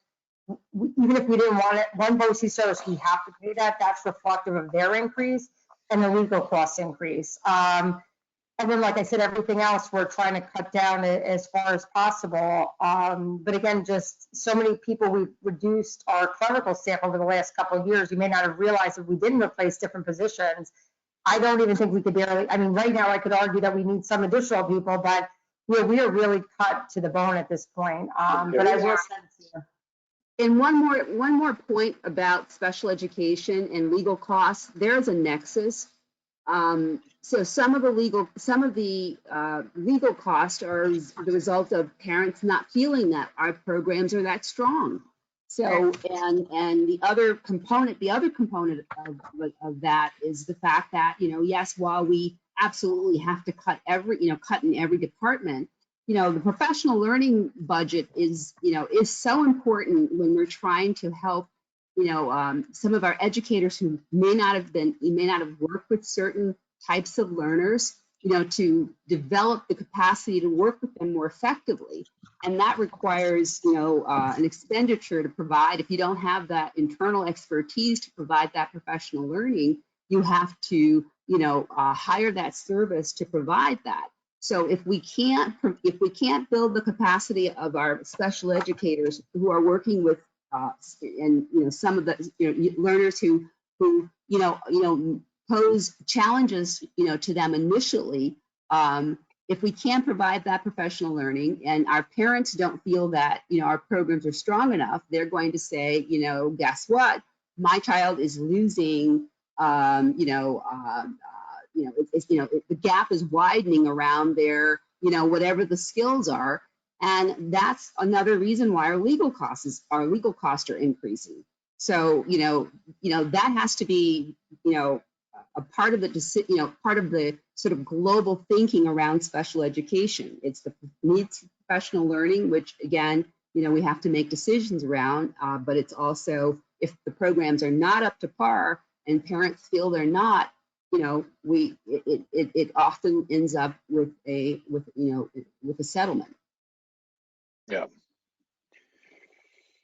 So if you could, and I mean, look, we had the federal lawsuit that and that ended up adding a lot to our ongoing yearly budget from a staff perspective. So there are trade-offs.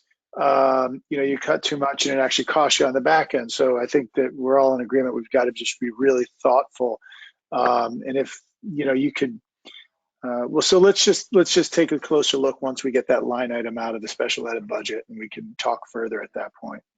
And I do think it requires. I mean, I think I could always provide it to you, but I think it's so much of it again because there's only so much we can say about certain things because it's confidential. But it is sometimes just a few things one way or the other, and it's not so easy to just look at things, because there's so many pieces. I mean, staff, it's, for staff, Well- having business, a few people here or there and what they get paid can, shift things so dramatically, so. Well, so for example, if you've got, like Valerie, if you have, and Laura and Tesfa together, if you have a vision for places where the investment is going to create a return in the next 2-3 years, in staff, professional development, whatnot, because you see certain trajectories in costs and sending kids out, and you don't feel the board is really aware of that intentional investment in order to save over the long term, that would be an example of a helpful thing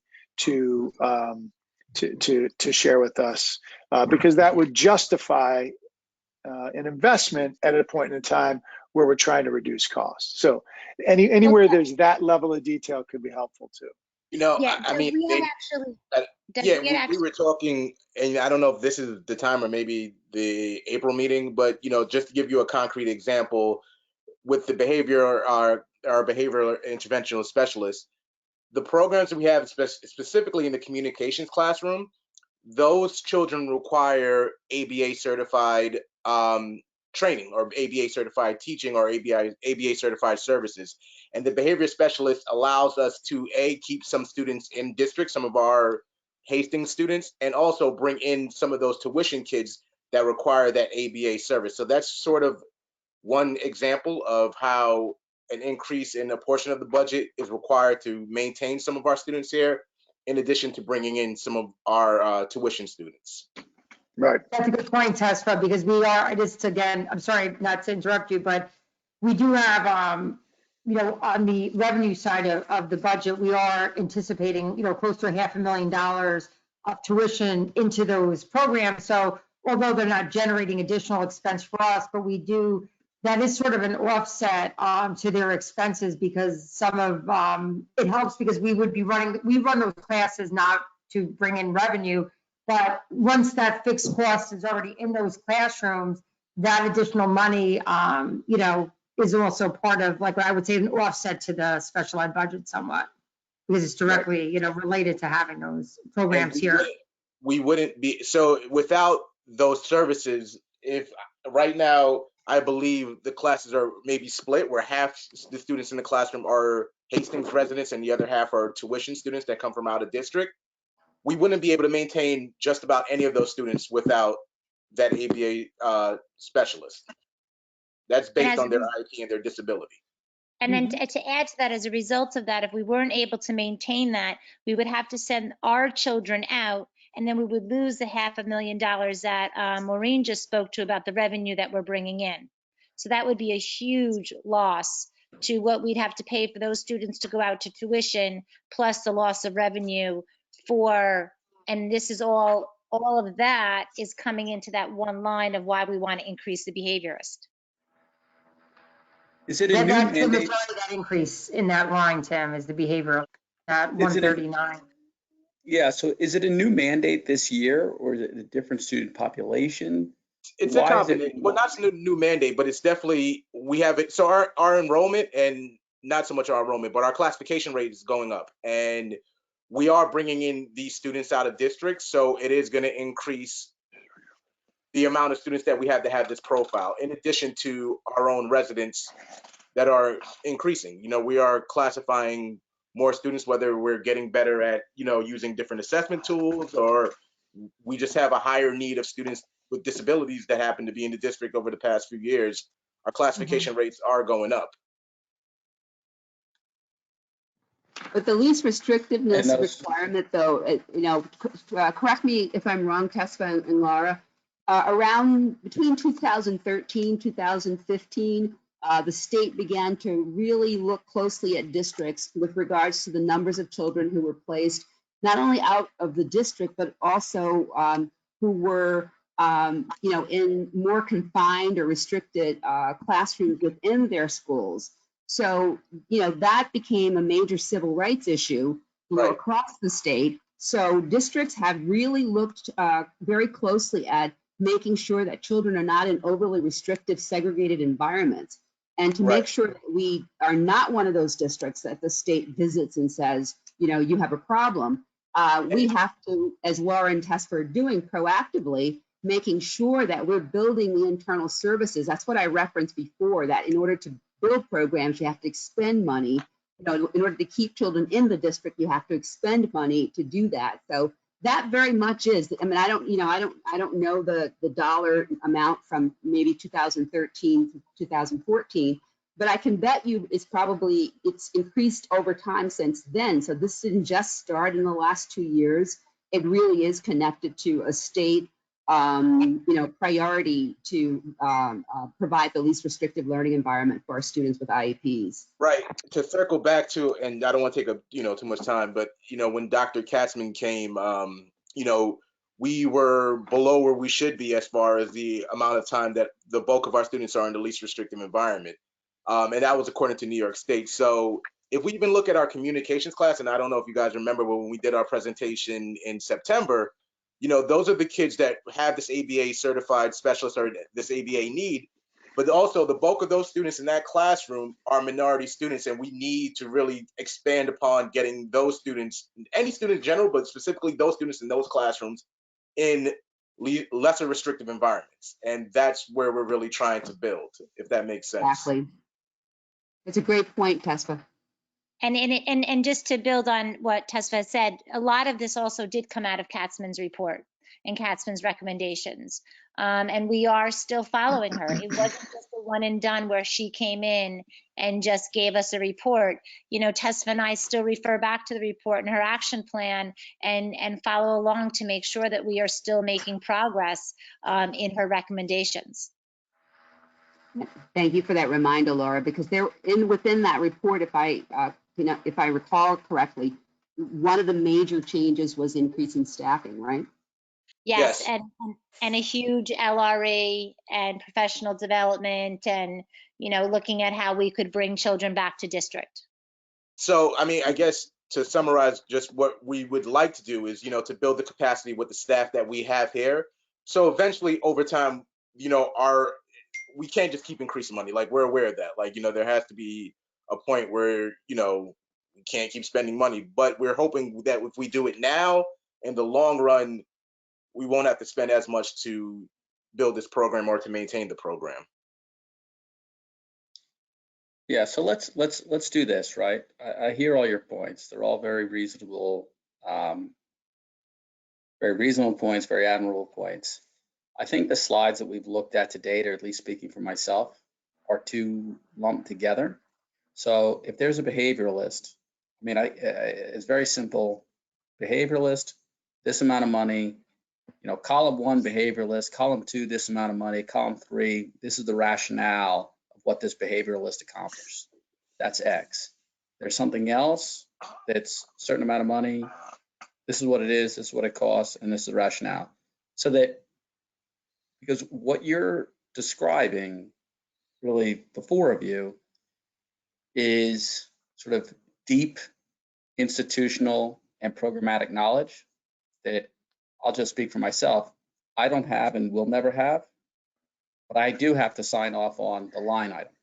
So if we can do that, then it helps me tremendously be comfortable that the amount spent are sensible and reasonable in the context of the cuts that we're asking everyone else to make. Absolutely. Yep. That's we'll get that as a line item detail, so you see where the increases are coming in. Was there any other thoughts on anything that was presented tonight in terms of, you know, the transportation, and, you know, we'll talk about it at a later time, but again, in order to save money there would require a change in what people are accustomed to in that. So all my counterparts are also talking to their boards, because again, as much as, you know, it's nice to save money, it will be a change. And, you know, with the tolerance, like you said, Doug, you know, when you do have to know what the implication of that is, you know, it is a change in what people have. And, you know, some of it depending on how much money could be saved, would require, you know, some significant changes to what people are accustomed to receiving in terms of our transportation policy. Yeah. Okay. Does anybody have any different questions or thoughts about the budget before we move on? Okay. So am I in the right meeting here? Hold on, I'm in the March. Thank you, Maureen. I'm in the March 2nd meeting here. Hold on one second. Thanks, Maureen. You have anything else you want to talk about, Maureen? No, not tonight. That's it. That's enough. Okay. We're going to save a little bit for April 21st. I guess my only question would be, I think we talked about, Doug, earlier that, you know, we initially had a finance committee meeting that was scheduled, but a long time ago, we had to cancel because we had a conflict with the executive session. I do think there's a reason just to continue these conversations as a board as a whole, because it's just too critical now.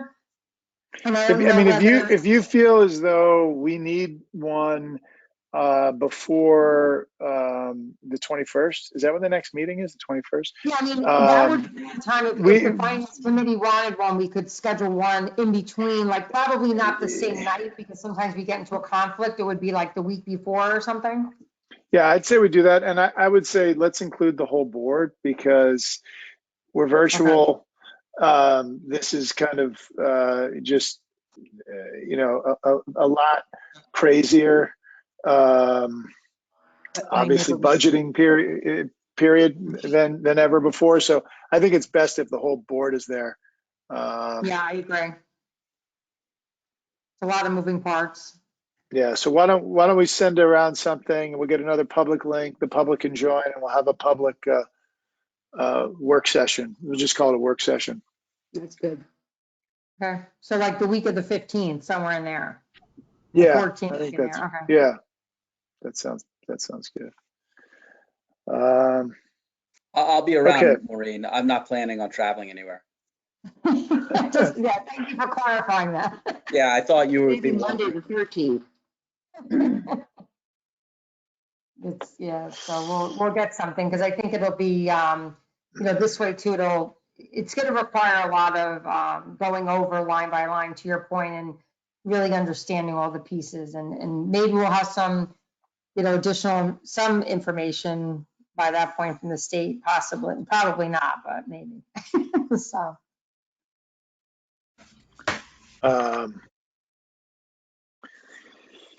Okay, so business items. We've got really 5 items on here. So the third item, I think there were just some final details for the continuity of learning HCA side letter that Valerie was ironing out with the HTA and legal counsel. So we'll take items 1 through 2 and 4 through 6. Does anybody have any questions about those? I have a question for you, though, Doug. So the last side letter, the first side letter that was discussed at the and approved by the board at our March 16th meeting has to be rescinded because we are working on, with the HTA, a new side letter. And we have some, you know, some agreements. Obviously, this is part of the negotiations, but you do have to rescind the last side letter. And as soon as each side, the district and the teachers union, is able to work out some details, we'll be able to bring forward potentially at the meeting that we're planning, the work session, or maybe it's not a work session, but the only issue is waiting until April 21st. But for this meeting, you definitely have to take an action to rescind the last side letter that we're not, that's very different now from the one that we're working on with the teachers union. Okay, so why don't we, I want to make sure we do that all appropriately, and we'll do it now. If for somehow we don't do it appropriately, then we can revisit that on the 21st. Let's maybe come to that under old business. And Janine, I don't know if you're able to add that under business here, so it's represented on the agenda. So why don't we just add, rescind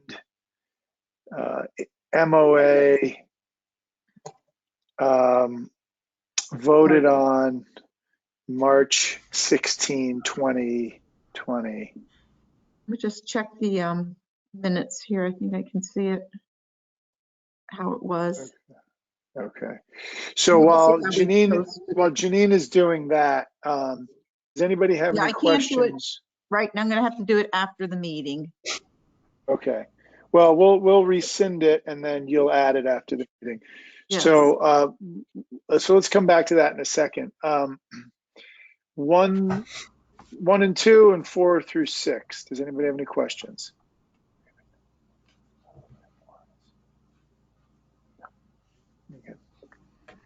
Okay. Do I have a motion to pass under 4A1? Wait, okay. Doug, I just pulled up the agenda from March 16th and we had removed, we made it as a separate addendum item. Okay, so it was there. Okay. Okay. So do I have a motion to approve 1 through 2 and 4 to 6 under 4A? So moved. In a second? What was that? That was Jeremy. Okay, in a second? Second, it's Lauren. Okay. Okay. All in favor? Sorry, bathroom break. I'm back. I'm in favor. Aye. Okay. All right. Everyone has their hands up? Yes. Okay. I think so. Did you see everyone?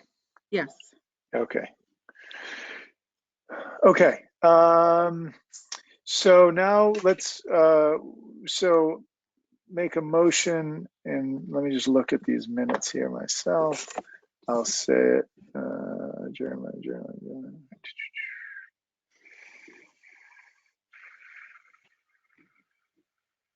Where did you find that? Well, we had it under business and we took it out of business and I think it was put under a different item. Let me open it back up again. Yeah, I'm looking here. Old business, committee reports, minutes, amendments, resolved. Okay. So I will just make. Find it. We put it under environment. Well, I'm going to make a motion Business to. addendum. It was number B, so it was business addendum. I got it. Yep, I see. Okay. So I'm going to make a motion to rescind the HTA side letter voted on and agreed to and voted on March 16th, 2020. Do I have a motion to rescind that HTA side letter as we create a new HTA side letter? So moved. Second? Second. I think was that Tim or Jeremy? That would be Tim. Tim? Tim and Allison. Okay. Okay, and Allison, all in favor of rescinding that side letter? Aye. Aye. All right. Okay. Okay. Okay. Let me go back here. Okay. Okay. Personnel appointments. We have appointed Jennifer, and keep moving here to 4B with business. The CSC, CPSC. Am I missing that here? Where am I? Under business 4B, the CSE and CPSC placements. I don't have that on my agenda, but I don't know. Maybe let's see here. I'll refresh my agenda. Maybe that's the problem. Well, look at the one on the screen, Doug. Okay. How did that happen? That's weird. How's it not on my agenda?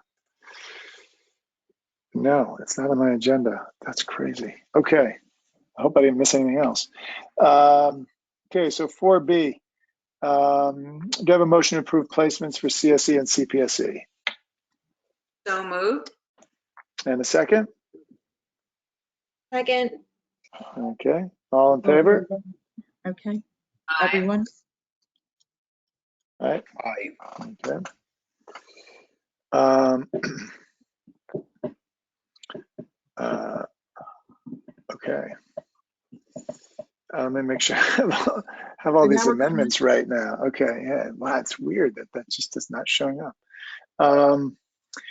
Okay, so personnel amendments. Does anybody have any questions or comments about 1 through 4 under 5B? Do I have a motion to approve these amendments? So moved. Sylvia? Yes. Okay. Uh-huh. And the second? Second. Second. I Okay. have it as Tim. Yes. Yeah. All in favor? Aye. Aye. Okay. And retirements. Janet Pesto. Do I have a motion to approve Janet's retirement? So moved. No. Jody? I suppose we're honoring all our retirees at a later meeting because Janet, is with the district a long time. Yeah. So we'll honor We're her gonna at a have- later meeting. Good. So Right, I had Jody, and I need a second, is Allison. Okay. Take the vote. All in favor of allowing Janet to retire? Aye. Aye. Okay. Okay. Okay, minutes. So we'll have to update the minutes. Well, no, it's the same minutes, but the new minutes will show will reflect the rescinding. Do you have a motion to approve the minutes from March 16? So moved. And a second? Second. Okay, all in favor? Aye. Aye. Aye. Okay, looks like we still have about 20 people who've hung on through this meeting. So with that, I will open it up for second public comment. Does anybody have a public comment they'd like to make? I don't know who can see them, but Janine, hopefully you can. I can, yeah, no Okay. one's, Okay. Are there any Board of Ed comments, final comments you'd like to make? Yeah, I'll make one comment. It's an unprecedented time. It truly is an unprecedented time. And as the spouse of an educator in our district, I really applaud what I see happening. I think it's not been perfect as a number of the communications that we as a board and as administrations received. And collectively we're sort of aware of the issues and continue to work on improving them. But from what I see, I'm just super appreciative of the efforts. I mean, I had an experience just today with my daughter where she took her first pre-recorded class and she was pumped. She was legitimately smiling and happy about the outcome. And I have to imagine that the teacher that produced that, it wasn't on their radar a month ago to do it. So if there's any teachers out there or community members or otherwise that are still hanging on to watch this at this point, I hope you, see, for me, on speaking for myself personally, but I think also on behalf of the board, how appreciative we are of the teaching staff for everything that they've done, to deliver for our kids. And I also hope we stay really aware of how hard this is emotionally on kids. I'm starting to hear those stories trickle in, and I think that's going to be, something we're going to be talking about in a couple of weeks, a bit more. That's it.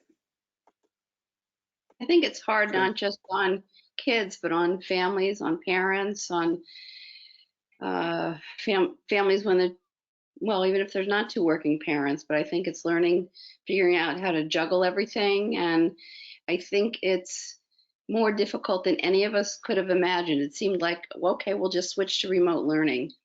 And the unexpected outcomes, I wouldn't say unintended consequence, but the unexpected issues are enormous. And I just think as it goes on, it's going to be it takes a toll on everybody and very traumatic, I think. And I agree with you, Tim, and thank you for thanking everyone in the district, because I know it's a very steep uphill, and I think people have really been rising to the occasion.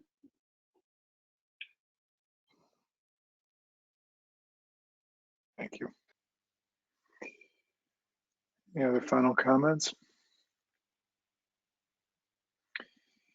Do I have a motion to adjourn the meeting? Nobody wants to go. Okay, Lauren? Lauren? Okay. Okay. Second?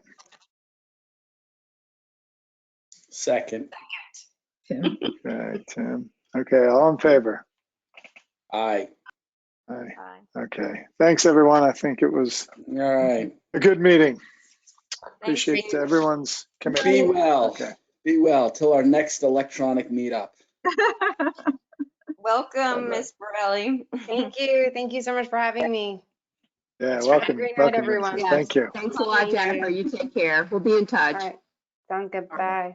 Bye. Bye-bye now. Good night, all. Good night. All right, I'm logging everyone off. Okay.